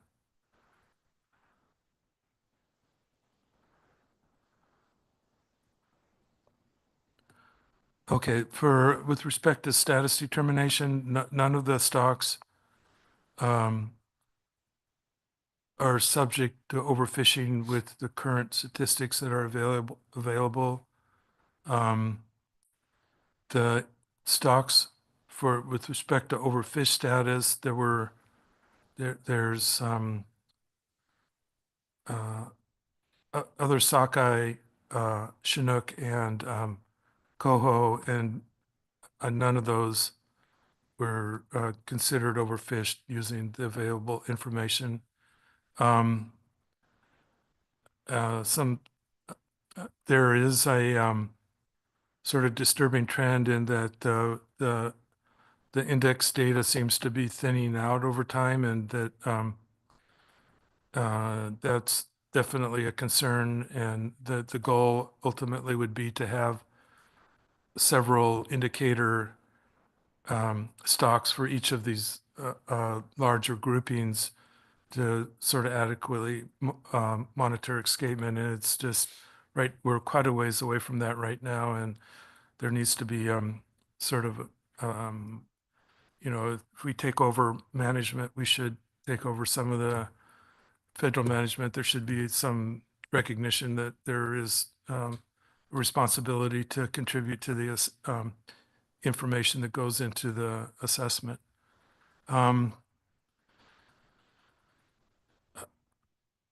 Let's see.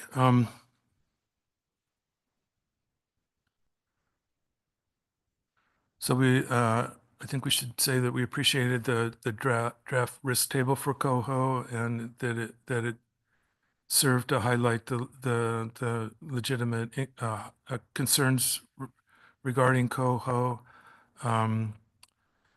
It did seem like the scoring was pretty, like the scores were very high, more or less, for each of the for 3 of the 4 categories, and it seemed like some of the issues that were raised were just sort of generic issues that pertain to all tier 3 stocks, and so that there wouldn't necessarily be sort of new concerns, or would result in sort of a higher score in the risk table.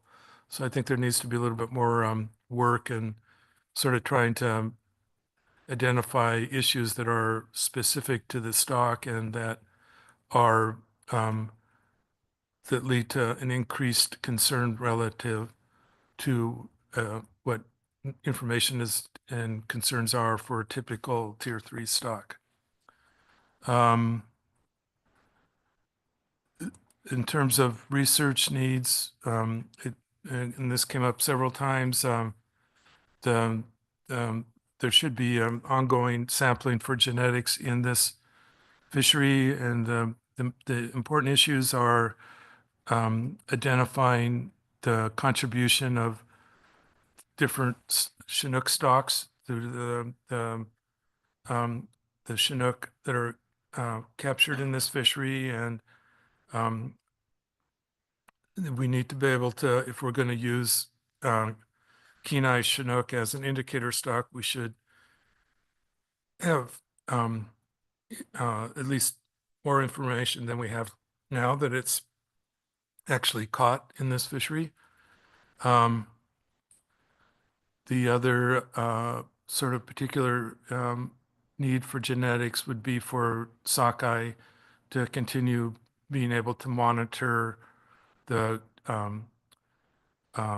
contribution of the different sockeye stocks to the total, and potentially having in-season or at least temporal estimates of run timing, having a better understanding of run timing for the various sockeye stocks in order to structure the fishery in a way that allows the intended harvest for each of the sockeye stocks to be closer to what the objective is.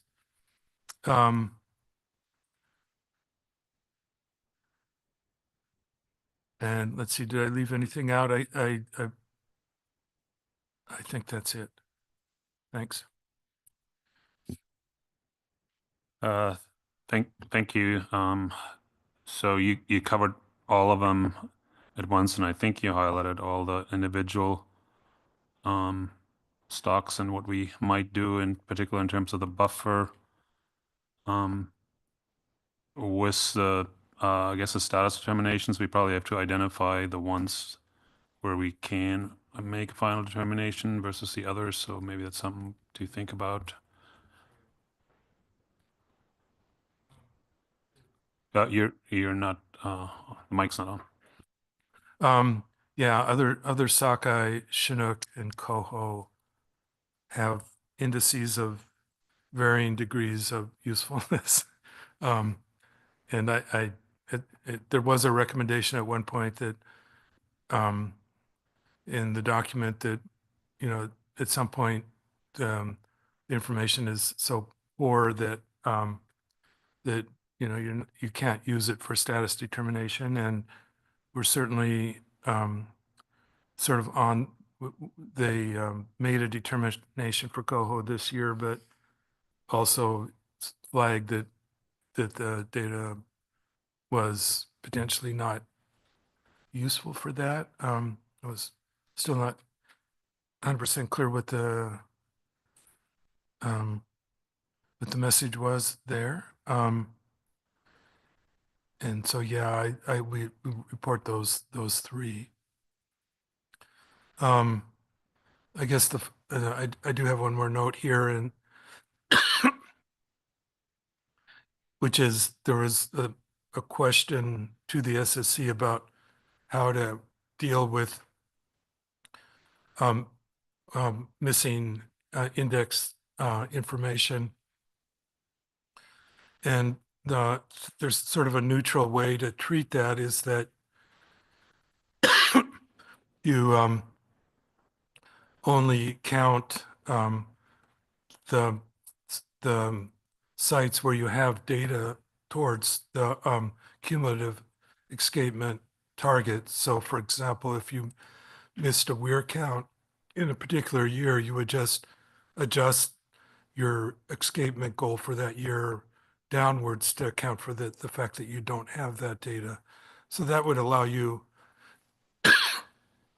to make that determination even in the presence of missing data, but without sort of prejudicing the evaluation by the fact that the data is missing.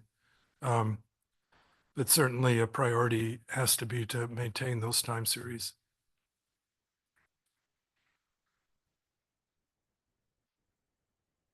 Okay, well, I guess we'll probably circle around back to that, and I'll go to Fabio next. Thanks, Mr. Chair. Thank you. First, thanks to the authors for the presentation and all the work done. Thanks, Martin, for providing a great review. I also want to thank the authors for providing the codes and the data using in the analysis on GitHub. It's very handy. I really like that. I also appreciated that the current safe documents addressed most of the previous SSC comments. In terms of what Martin just said, I appreciated buffer options that he proposed, and I'm on board with the suggestion of increase by 10% for the stocks, except for coho, that we could consider a lower buffer of 75%. And my main comment is that the 2025 SAFE document highlighted some source of uncertainty, not considering the assessment, and included the unconfirmed historical estimates of salmon harvest in this Cook Inlet EEZ prior to 2024. These estimates are considered the base for the 2024 and 2025 status determination criteria and harvest specification recommendations. Therefore, I recommend that the NIMS SAFE team explore the uncertainty in the historical estimates of salmon harvest in the Cook Inlet EEZ prior to 2024 for all the Tier 3 stocks in future assessments. And that's all I have. Thank you. Okay, thanks, Fabio, and then Andrew. Great, thanks, and thanks to the summary provided by Martin and Fabio. I think, well, dealing with the buffer first, I think I'm in agreement with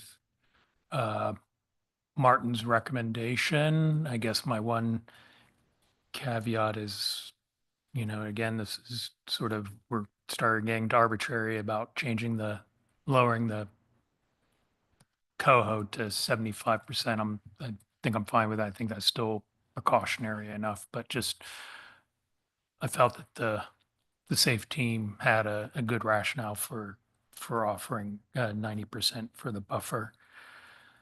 As far as the stocks, these Tier 3 stocks, I agree that these are all Tier 3 stocks, or, well, stock aggregates. I think that's one of the, I think we want to be careful about calling them just stocks. They're stock aggregates. For example, you know, sockeye is made up of a number of different populations spread throughout Upper Cook Inlet. Some are large systems with large populations, some are with small populations. So just, I guess, you know, being careful about sort of comparing the size of this aggregate stock, you know, the catch or whatever, you know.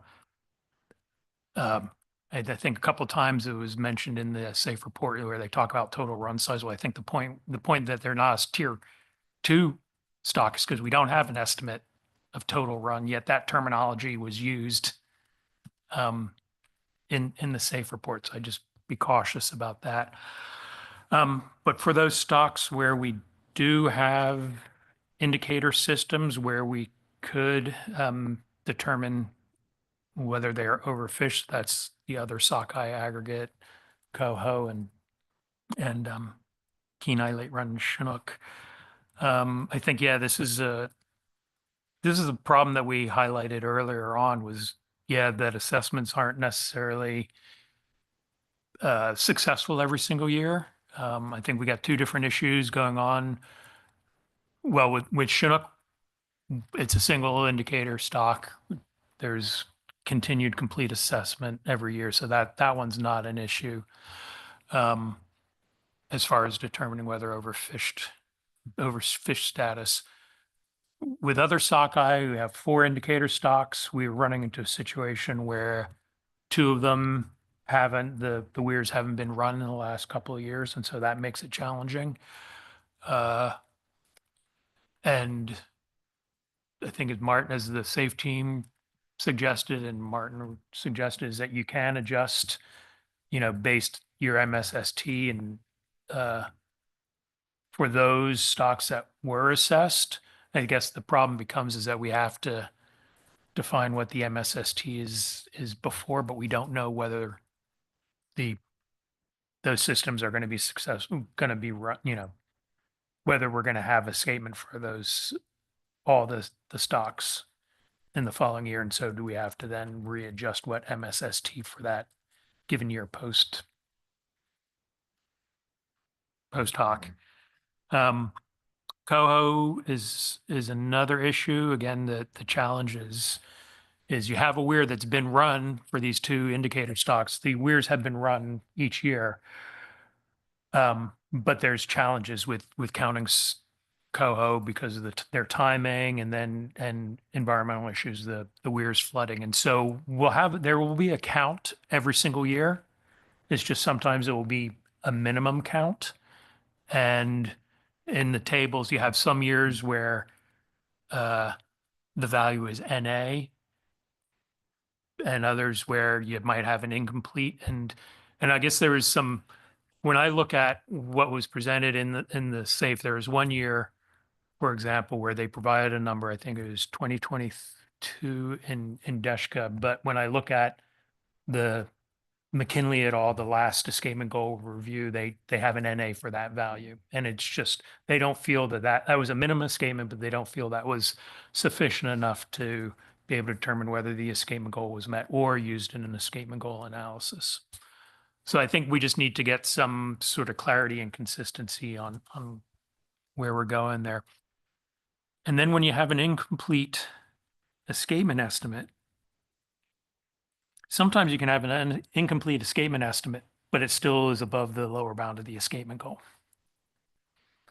So I think we have to think about how you handle that versus an incomplete escapement. Do you count that incomplete escapement if you met the escapement goal? So I think for the situation that we're seeing in other sockeye, I think that's a fairly easy path forward how we might handle that. I guess I'm a little more challenged on how we might recommend for coho. And I'm assuming that we might end up with years where we don't feel that there's enough escapement estimated to make a determination, that the data are incomplete and so we're not able to make a determination. Sorry.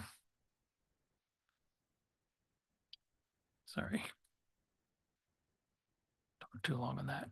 I did have some general comments about the tier 3 stocks, and then maybe some specific things for each of them.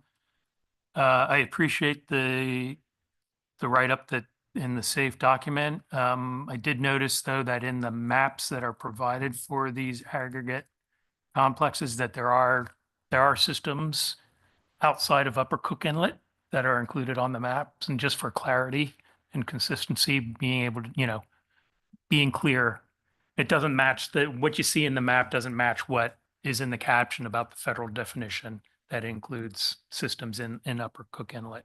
So I think I already mentioned being careful about using stock rather than aggregate stocks and referencing total run size for some of these where the argument for not having a tier 2 stock is that we don't know what total run size is. Let's see if I have any other specifics. Nothing more specific on other sockeye. For Chinook, I just might want to note that they do say there are 14 systems or stocks with escapement goals. I think I might correct that. There are 14 escapement goals for Chinook salmon in Upper Cook Inlet, but there are only 13 systems because one of those is Little Susitna has both an aerial-based escapement goal and a weir-based escapement goal, with the preference being the weir-based goal in years that the weir is operational, and the fallback is the aerial survey. Just a minor correction. I did have comments about using the lower bound of the state determined sustainable escapement goal versus the board set OEG, and I think we cleared that up through during questioning and in the tables. Another thing I might want to sort of clarify is, again, yes, we do have stocks of concern in Upper Cook Inlet for Chinook salmon. I think I might want to clarify that they're stocks of management concern. The state has, under the sustainable salmon fisheries policy. There are three different levels of stocks of concern, and I think it's important to clarify what they are. So stock of management concern is where you have a chronic inability of not achieving the lower bound of the escapement goal despite management actions. That's different from a yield concern, which is a less severe, or the most severe, which is a stock of conservation concern. Where there's concern that the stock might be in jeopardy. And as of this point, we don't have any stocks of conservation concern in the state of Alaska.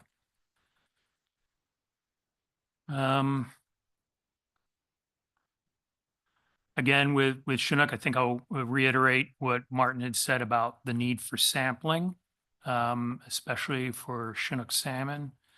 I think we need to know, I think given the small size, I don't think sample size is an issue. I think these can be census, assuming that they're available to the samplers to be able to sample the genetics. I think also it's important to get the ASL data, especially for Chinook, so we can, because of the escapement goal for late run Kenai is based on large fish. So I think having that ASL data is important specifically for Chinook.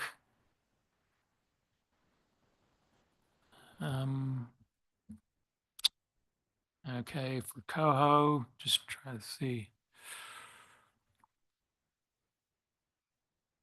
I think to discuss that was the main thing. There was a couple of errors in the tables, which I alerted the authors to, and I think were corrected in the presentation.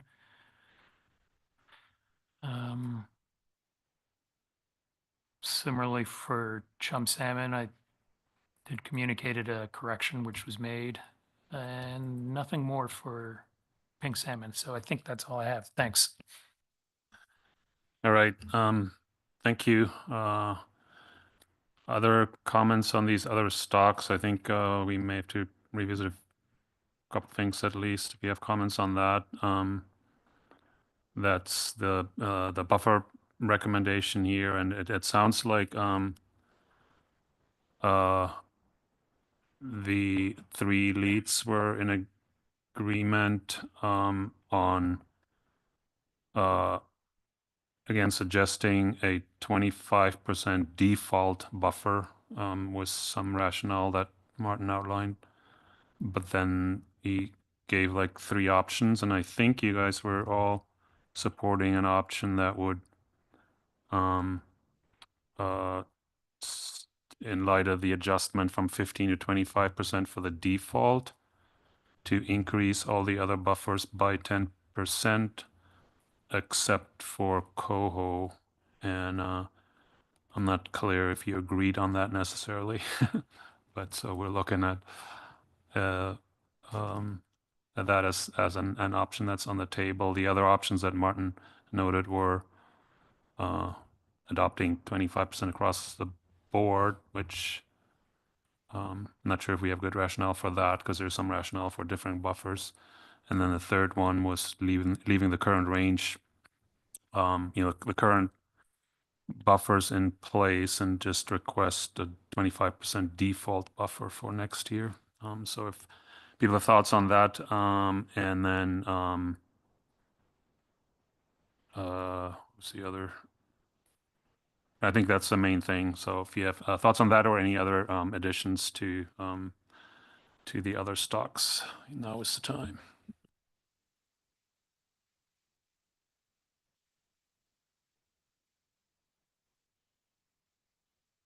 So, Curry, go ahead. I mean, from my perspective, it seems like the authors had a fairly well-reasoned rationale for each of the buffers presented. The only one that I would sort of request reconsidering is that for coho in the direction that Martin suggested. So yeah, that would be kind of Martin's option 3, I think, except for reconsidering coho, just leaving them for now and considering the 25% buffer default for next year with some rationale for a strengthened rationale for why we would prefer 25% buffer. Do the leads have a thought on that option versus the adding 10% to everything?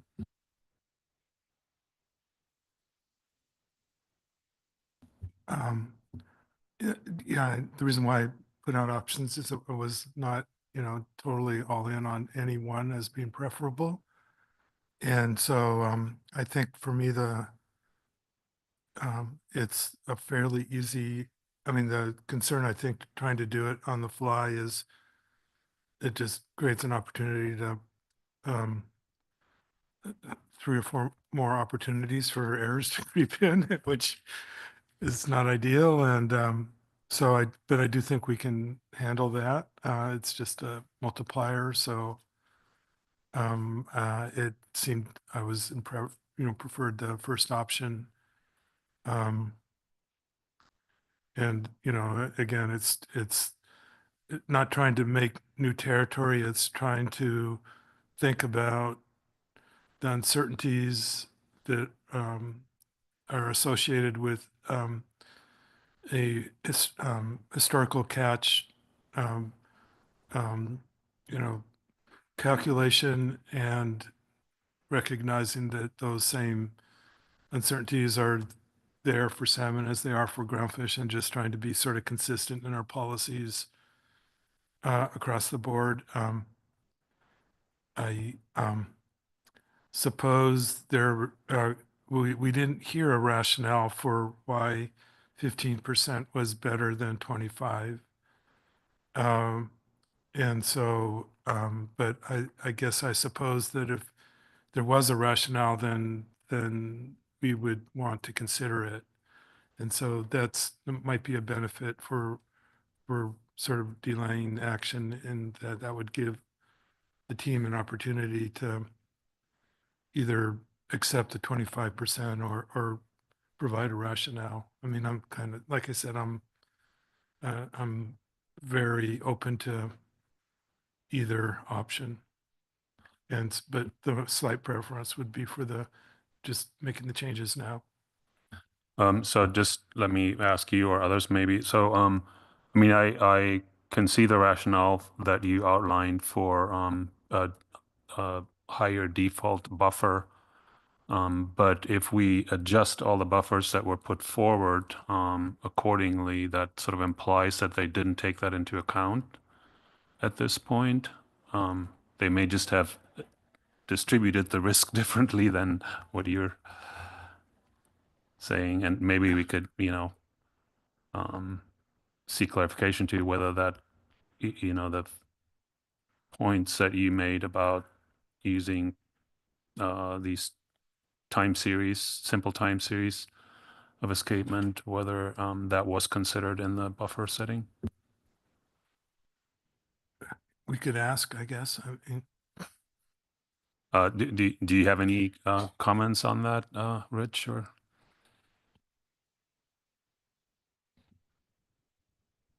And when we're talking about aggregate other sockeye in particular, I think to start off the conversation, in our assessment, Andrew brought this up about total run size, and the fact is that the state of Alaska does have some means of suggesting a total run size for this stock of well over 1 million fish, and in looking at the buffer of 15% and harvest from last year, it was apparent to us that the proportion of the overall total run size was quite small. If you look at last year, I think it was 57,000 or something like that for aggregate other sockeye. So that's also factored into our decision making.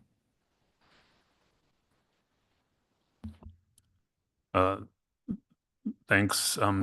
Does that kind of help, Martin, in terms of, I had not thought about the fact that sockeye would be below sort of the 25% default. So that's the only aggregate sockeye stock is the only one that, under the rationale that you had, Martin, would maybe suggest a 10% increase.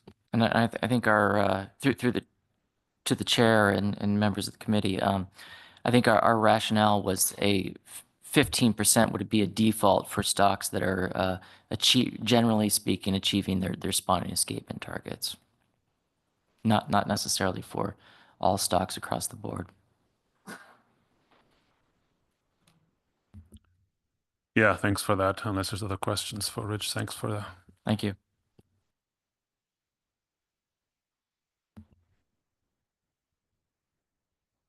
So I I think we're sort of deciding between your option 1 then and option 3. I don't know if there's other thoughts on that. Seems like we have arguments on either side. Um, uh, I thought, I mean, I personally kind of agree with what Curry said, that they did provide a pretty good rationale, I thought, for some differentiations in the buffers. You know, my unease was maybe perhaps a little bit with Coho too, and that might be a different discussion. But my preference would be option 3 too, and just having them reconsider the 25% default and maybe having different defaults for different stocks depending on data quality, if that's appropriate. But I don't know.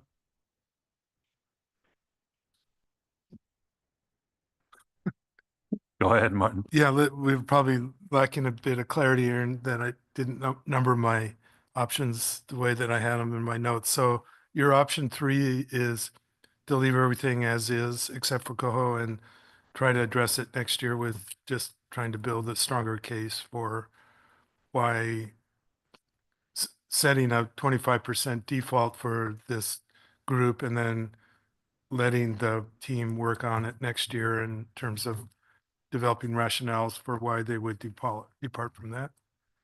Yeah, that's okay. If others are happy with that, I don't, I mean, sockeye it's, the actual catch was quite a bit lower than either option that we would pick last year. If we had picked either of the two options last year, and presumably would be similar again. So it's not necessarily an issue that sort of has any particular impact on how the fishery would be conducted. So there isn't really necessarily a need to address it this year, although, I mean, we really do want to have consistency across our different FMPs in terms of how we deal with these data poor stocks. And, there may be other information about sockeye and that's needs to be brought to the table. We can't, just hear stories about how many are out there. That needs to be documented, and the strength of the evidence needs to be there so we have a better understanding of, how much credence to put in these larger estimates. So there's work to be done. Okay, thanks. I think there's perhaps an agreement on that. Sticking with those except for Coho. Oh, sorry, Andrew. Yeah, I think I was going to talk about, I was in agreement and I can talk about Coho. Like, Yeah, go ahead. yeah, I guess I just wanted to point out that, yeah, I mean, as I said earlier, I think I thought that the SAFE team had provided some good rationale for the 90%. I just might want to point out that we did have support from the public and public testimony for the 90%. For the most part, there was one testifier that felt that that might be a little too strong if I'm characterizing that correctly, and that some of the management actions that are in place to allow fish, particularly coho, to pass north was doing an adequate job. So I just thought I'd bring that up to think about in our discussion. Thanks. Yeah, other thoughts on the 90% buffer for Coho? So it looks like we have some support for sticking with the 90% as recommended by the SAFE team, whereas others felt like that might be too conservative if we have a good rationale for that.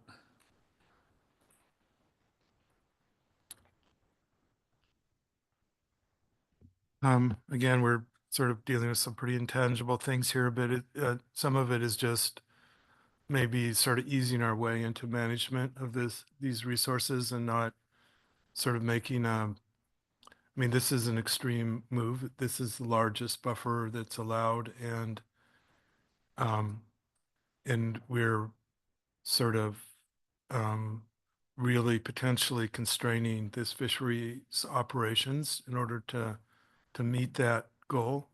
And so just I, it does seem like, just being a little prudent in how we sort of approach things and not necessarily making the most extreme sort of decision this early on in the game might be a good idea. And 75% buffer is not small. It's it's a large correction, and it's still potentially constraining the fishery if the run happens to be a little stronger next year. Yeah, I mean, for context, if we are comparing it to other stocks, I don't think we've had a 75% buffer in any other stock that I can recall. I'm not I don't know. I was trying to look it up for groundfish, but there's Western Aleutian red king crab has a 75% buffer and has for years. It's also been closed since 2003. So, and it's a stock that's not overfished, but because we don't have data for it, but it's been it's depleted severely from historical levels and has not recovered. So that's kind of that's as large a sort of adjustment to average catch that we make for crab. And so maybe that's sort of that was sort of where I was sort of at least coming up with a ballpark value to use. Yeah, thanks. Yeah, so we have either leaving it at 90%, which is the uppermost limit, or 75%. As public testimony noted yesterday, salmon aren't groundfish, aren't crab, but I think in terms of our system, having a 75% buffer certainly seems fairly extreme given the draft risk table that had, I think, increased or extreme concern in a couple cases. So large buffer is certainly warranted.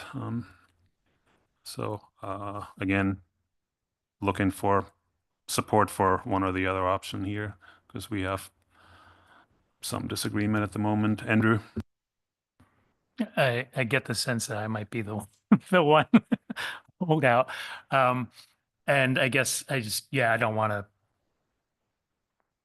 I think I'd be comfortable with 75%. I think again, for the reasons stated that it is still pretty extreme and all the other considerations. So I don't want to hold up the process on that. So thanks. Yeah, thanks. So I think we may be in agreement then on lowering that buffer for coho somewhat to 75%, and we'll provide whatever rationale we can based on sort of broader context from other stocks and the risk table experience from other for other FMPs. Yeah, and any other comments on any of the tier 3 stocks? Go ahead, Ian. Yeah, I don't have any change to propose. I just want to caution us against relying too strongly on the risk table for coho as it was presented, because it was very much draft, and I think there were a number of things in there that we wouldn't necessarily accept in a groundfish or crab risk table. So I would prefer that we keep our rationale mainly away from the draft risk table, noting that it was helpful and a great start for this stock, but I think it needs more refinement before we rely on it to set a buffer. Yeah, thanks for that. And we may have a general comment on the risk table. I guess it was already noted. Fabio, go ahead.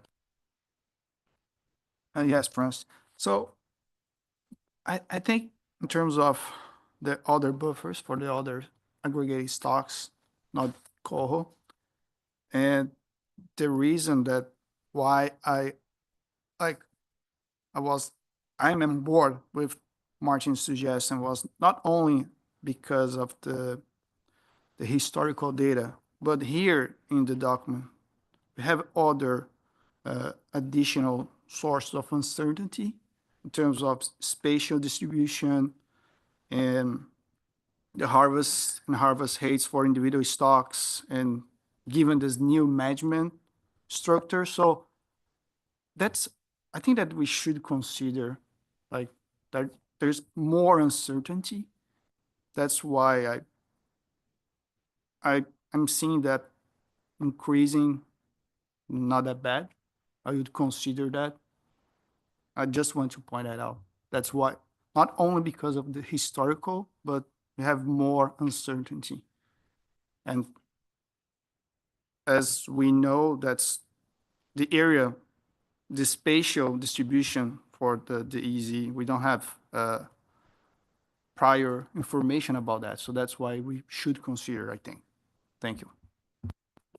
Yeah, thank you. But you are supportive of the where we landed on the in terms of buffers. Yeah. Okay. Martin.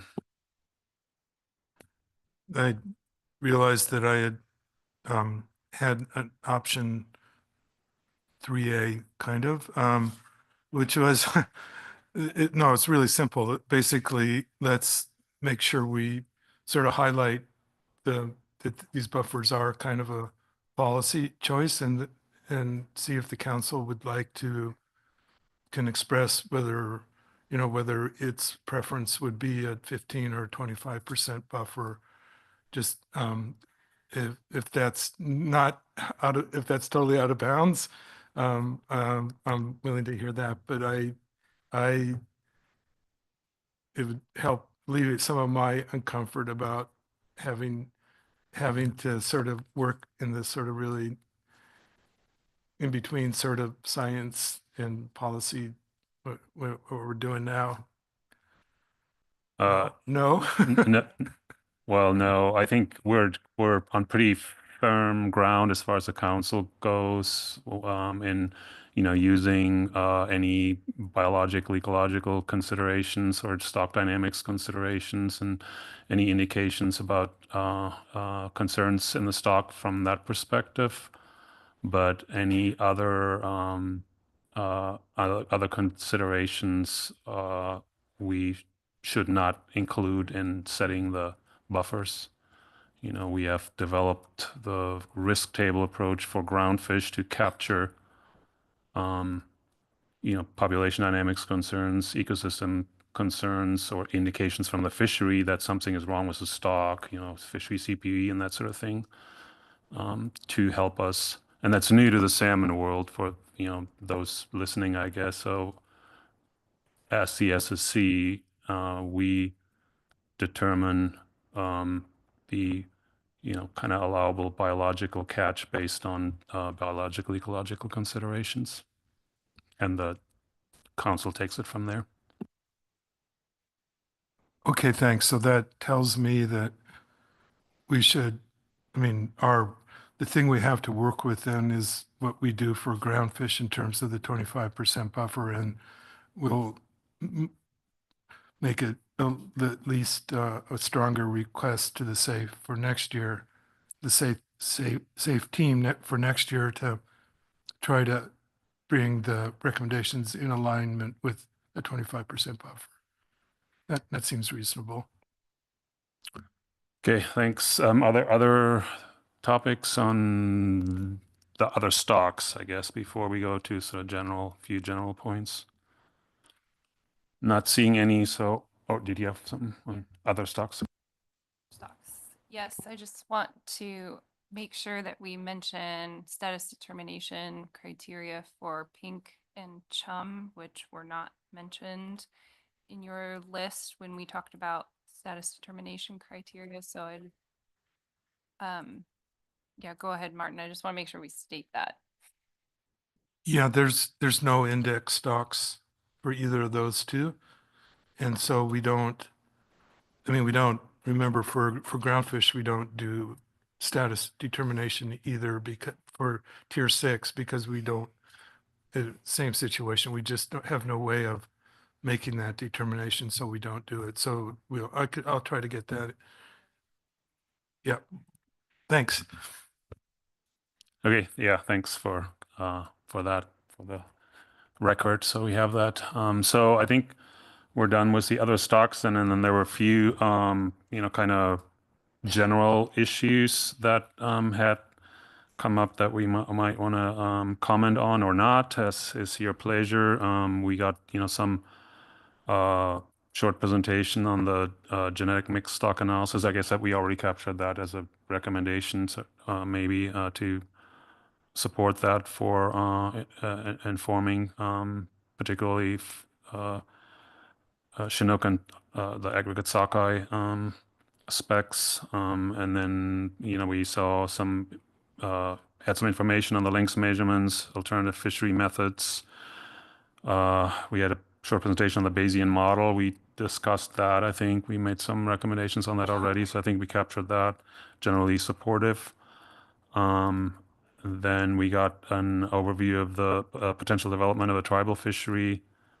And then if we want to circle around to the overall recommendation, if we want to highlight that overall, our desire to develop a better process in terms of having either a plan team or a workshop and or reviews mid-season, so to speak, and then any other points that you might want to bring up.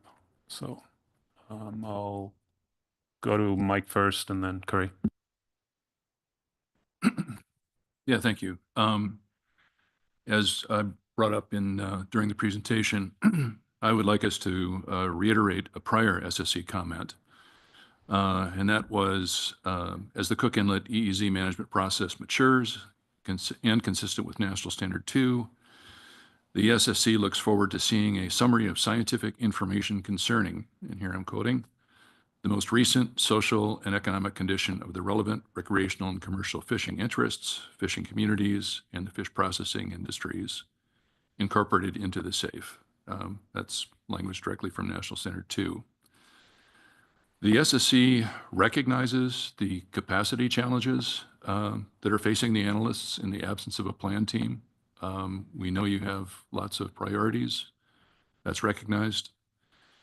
It is important, however, in the context of National Standard 8, to capture the differential distribution of impacts associated with the change to federal management in the early years, especially if there are substantive changes in patterns of engagement or dependency for fishing communities, fishery sectors, and fishery support sectors.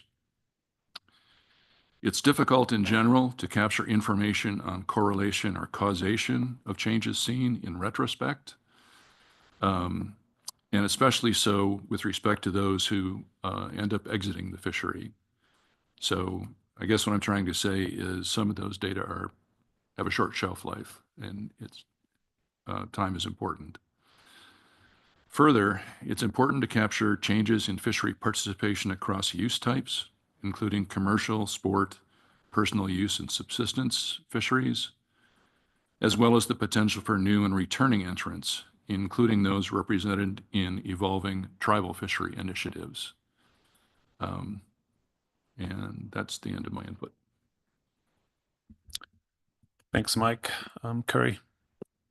Yeah, I just wanted to reiterate a point that was brought up, I think, in public comment, which is the value of in-season indications of both run strength and timing that were formerly provided by the test fishery that operated in Cook Inlet. I think in part of our role, it's incumbent on us to highlight areas where additional data collection might be useful, or highlight the value of those in-season information. So the extent to which we can do that would be ideal. Yeah, thanks for that. We can certainly highlight that, and we'll try to keep track of these general comments since they're not in the other two sections for the tier 1 and the other stocks. Andrew, go ahead. Yeah, Thanks. And maybe this is just repeating some things that have been touched before, but I think they belong in the general sort of areas. Like again, thanking, the team for addressing many of the comments and suggestions from the SSC from last time.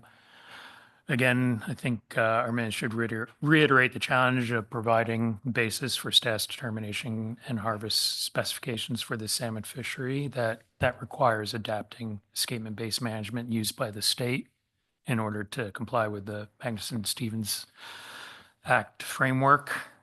Again, recognizing that this is an iterative process. And I think a lot of our discussions reflected that. And that there's opportunity to benefit from lessons learned in the MSA salmon management on the West Coast. Again, sort of repeating what we had said in our minutes from last year. We've talked about the idea of a workshop to kind of tackle some of these bigger methodological questions. And again, I think we should reiterate that as a suggestion. That and, the challenge of seeing the SAFE for the first time at a meeting where we're setting specifications. And last year, the SSC noted the benefit of, and we've talked about this, to the process of groundfish and crab stocks, where there's the value of some of these longer format meetings where you can discuss methodologies and make recommendations so that by the time it gets to the SSC for specification setting, a lot of these issues have been worked out, that things that we're trying to struggle with right now, trying to determine things on the fly. Short of a working group or even a plan team, I think being able to have an earlier preview of any sort of methodological changes that might be presented, again, realizing that the data for the most current year are not available earlier than what we're getting already, and that'd be a challenge to see preliminary data. But I think there would be value, at least based on the recommendations from the SSC from like this meeting, from when we were saying the specs, to at least see a preview of any sort of recommendations that come out of it early on, so we can help to sort of narrow down options and where directions we might want to go. So we're less in the situation that we found ourselves in the last 2 years. And that's all I have for general comment. Yeah, thanks. Regarding we've been fairly nebulous about what to ask for exactly. We mentioned workshops, working groups, plan teams. Those are all have different structures. And I think one question we might want to address in our minutes is whether we see, having gone through it twice now and having our sort of plan team-like discussions here, whether we see in the long term, whether we see value in or recommend the formation of a salmon plan team or not. Andrew, go ahead. Yeah, yes, I think there would be value in it. I guess the question is again, who I guess it's a council forms the plan team and the funding for that. I think also, what is the scope of this plan team? We talk about a salmon plan team in general. Is this specific to the West Area Cook Inlet EEZ, or would it sort of somehow morph into the East area as well? I guess just understanding what the scope of the plan team would be important to establish. Thanks. Yeah, I wonder, just from a council perspective, if we were to make a strong recommendation for setting up a plan team, if Diana can kind of clarify that, how that would work in this framework. Thank you. Through the chair, for the record, Diana Stram, council staff. I think that if you were recommending a salmon plan team, it would be specific to the federally managed fishery. and the assessment and review and assessment of that. And then like any other plan team, if the council move to establish a salmon plan team, then nominations would go out with specific qualifications that are set in terms of reference. If you remember the plan team handbook that you've seen, that replaced all terms of reference. So we would follow from that the specifics of nominations from agencies, state, federal, other academic institutions, and those nominations, as with others, would go through the SSC and then the council. Okay, thank you. That helps. So I don't know if there's other thoughts on that, whether we want to make that specific recommendation to work towards the plan team, and maybe in the interim have a workshop to see if there is a need for a plan team. Go ahead, Chris. Yeah, your last point was what I was going to make. It feels like there needs to be a work group or a workshop or something to scope out what the goals and who are likely candidates to be on a plan team, if that is in fact something that is needed long term. But it seems like a concise kind of group that's what they're going to do would be super helpful as a starting point, in my opinion. Thanks. Yeah, and I guess in our terminology, that would probably be a working group in terms of having defined agency involvement and not in public workshop. That's a difference, as I understand it. So it sounds like we're again reiterating the need for a working group that would then consider the need for an scope of a plan team if that is needed in the long run, and making recommendations on that. I mean, from our perspective, we can highlight that we see, great value in having a plan team, but whether it's ultimately where we need to go might be, an outcome of a working group. I would just suggest it would be useful to have a salmon plan team with the right conglomerate of people on it, right? Just as a slight modification. Okay, and I think we spoke to that last April as well, so we can just reiterate and highlight the importance of having that. Okay, any other general comments? Not seeing any, so I'll just very briefly try to summarize kind of the other stocks and general comments. I think for the other stocks, we support the Safe Team Tier 3 recommendations. Note the well, let me start by just first, again, thanking the authors for all their work that they put into developing this for the Tier 3 stocks in particular, too, that are challenging. And we also particularly appreciate sort of the transparency of that and the making data available through GitHub and all of that. We support Tier 3 recommendations for all the other stocks. Note the new Tier 3 approach and the responsiveness to our recommendations generally. And note that this is a great step forward over last year. We had extensive discussions about the buffer, and I think we agreed on sticking with the recommended buffers for all stocks except for coho salmon, somewhat reduced but still extreme buffer of 75% is our recommendation. And we are suggesting or recommending to the plan team to consider a 25% rather than a 15% default buffer, and we'll provide some rationale for that. That would reflect sort of typical Tier 3 data availability and could potentially vary depending on data availability.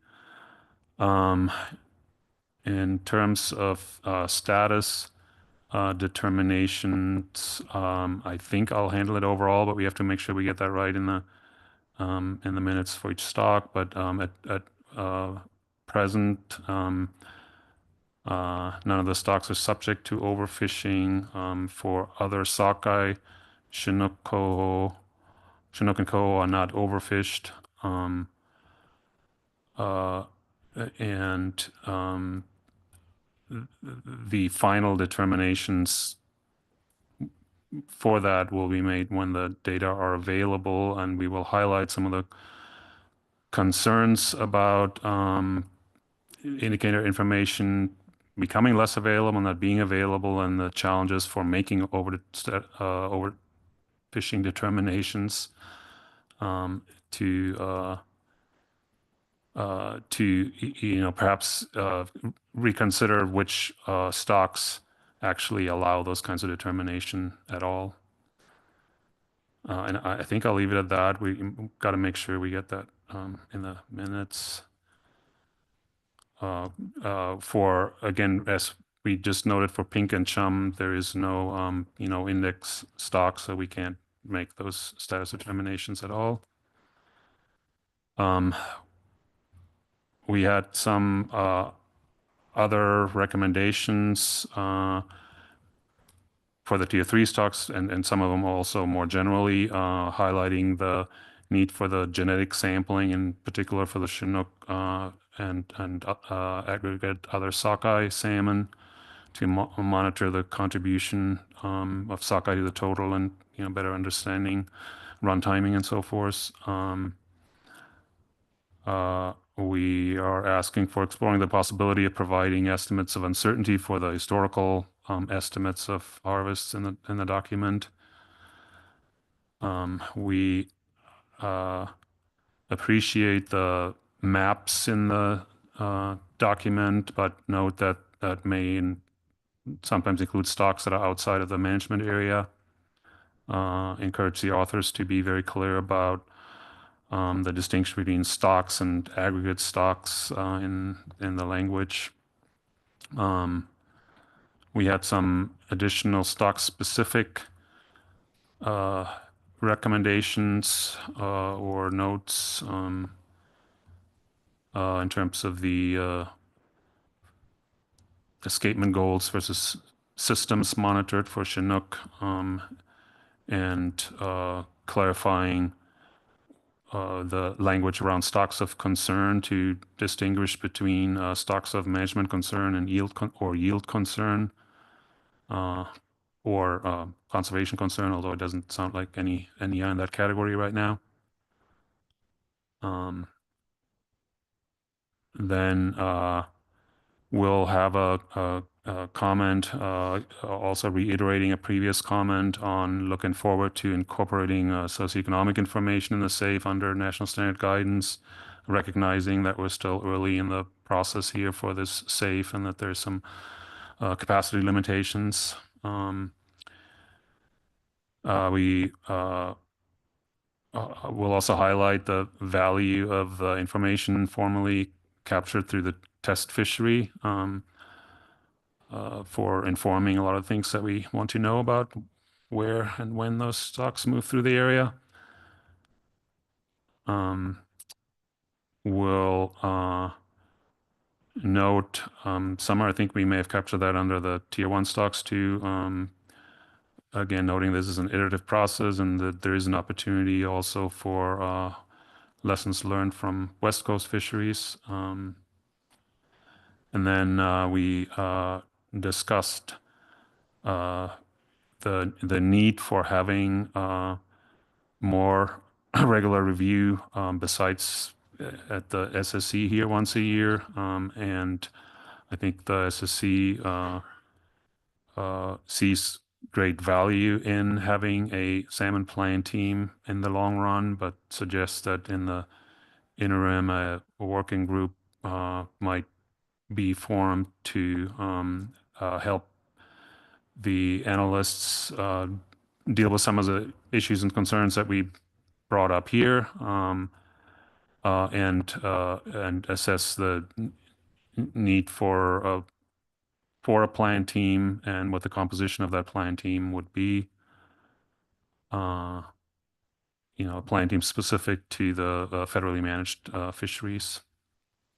And then also highlighting the value, regardless of whether there is a plan team or not, of reviewing some of the methodological issues earlier in the cycle. And that's all I had. I think that concludes our SSC meeting unless there's any other things. So maybe just before we close, a quick reminder of deadlines, Sally, just to make sure. So this is a tight turnaround on Cook Inlet salmon because council's taking that up tomorrow. So go ahead. Yeah, sure. Yeah, so we do need Cook Inlet. The deadline for Cook Inlet and for having your sections into the main report is 6 p.m. today. And slides when you can get to them this evening. And if everyone else could try and prioritize their time to the extent possible, reviewing that tonight and tomorrow morning, we will need to close. We will send out an email if it's significantly different, but we are planning on closing at 9 a.m. so that we have time to finalize it and be ready for presentation at the council tomorrow, right after lunch. So, so that's Cook Inlet. For C2 chum salmon bycatch, we'd like to have all of the sections into the main report and slides by 1 p.m. tomorrow, and then we will close that Friday morning, right now at 9 a.m. So if anyone has any questions, let me know. A link will be provided. I sent it out, but I You can did? send What it time- again. When did you, sorry, I'm catching up. When did you send it? Couple of days ago. I'll send it Oh, to you, Patrick. okay, again. I sorry, I don't see it here, but okay, thanks.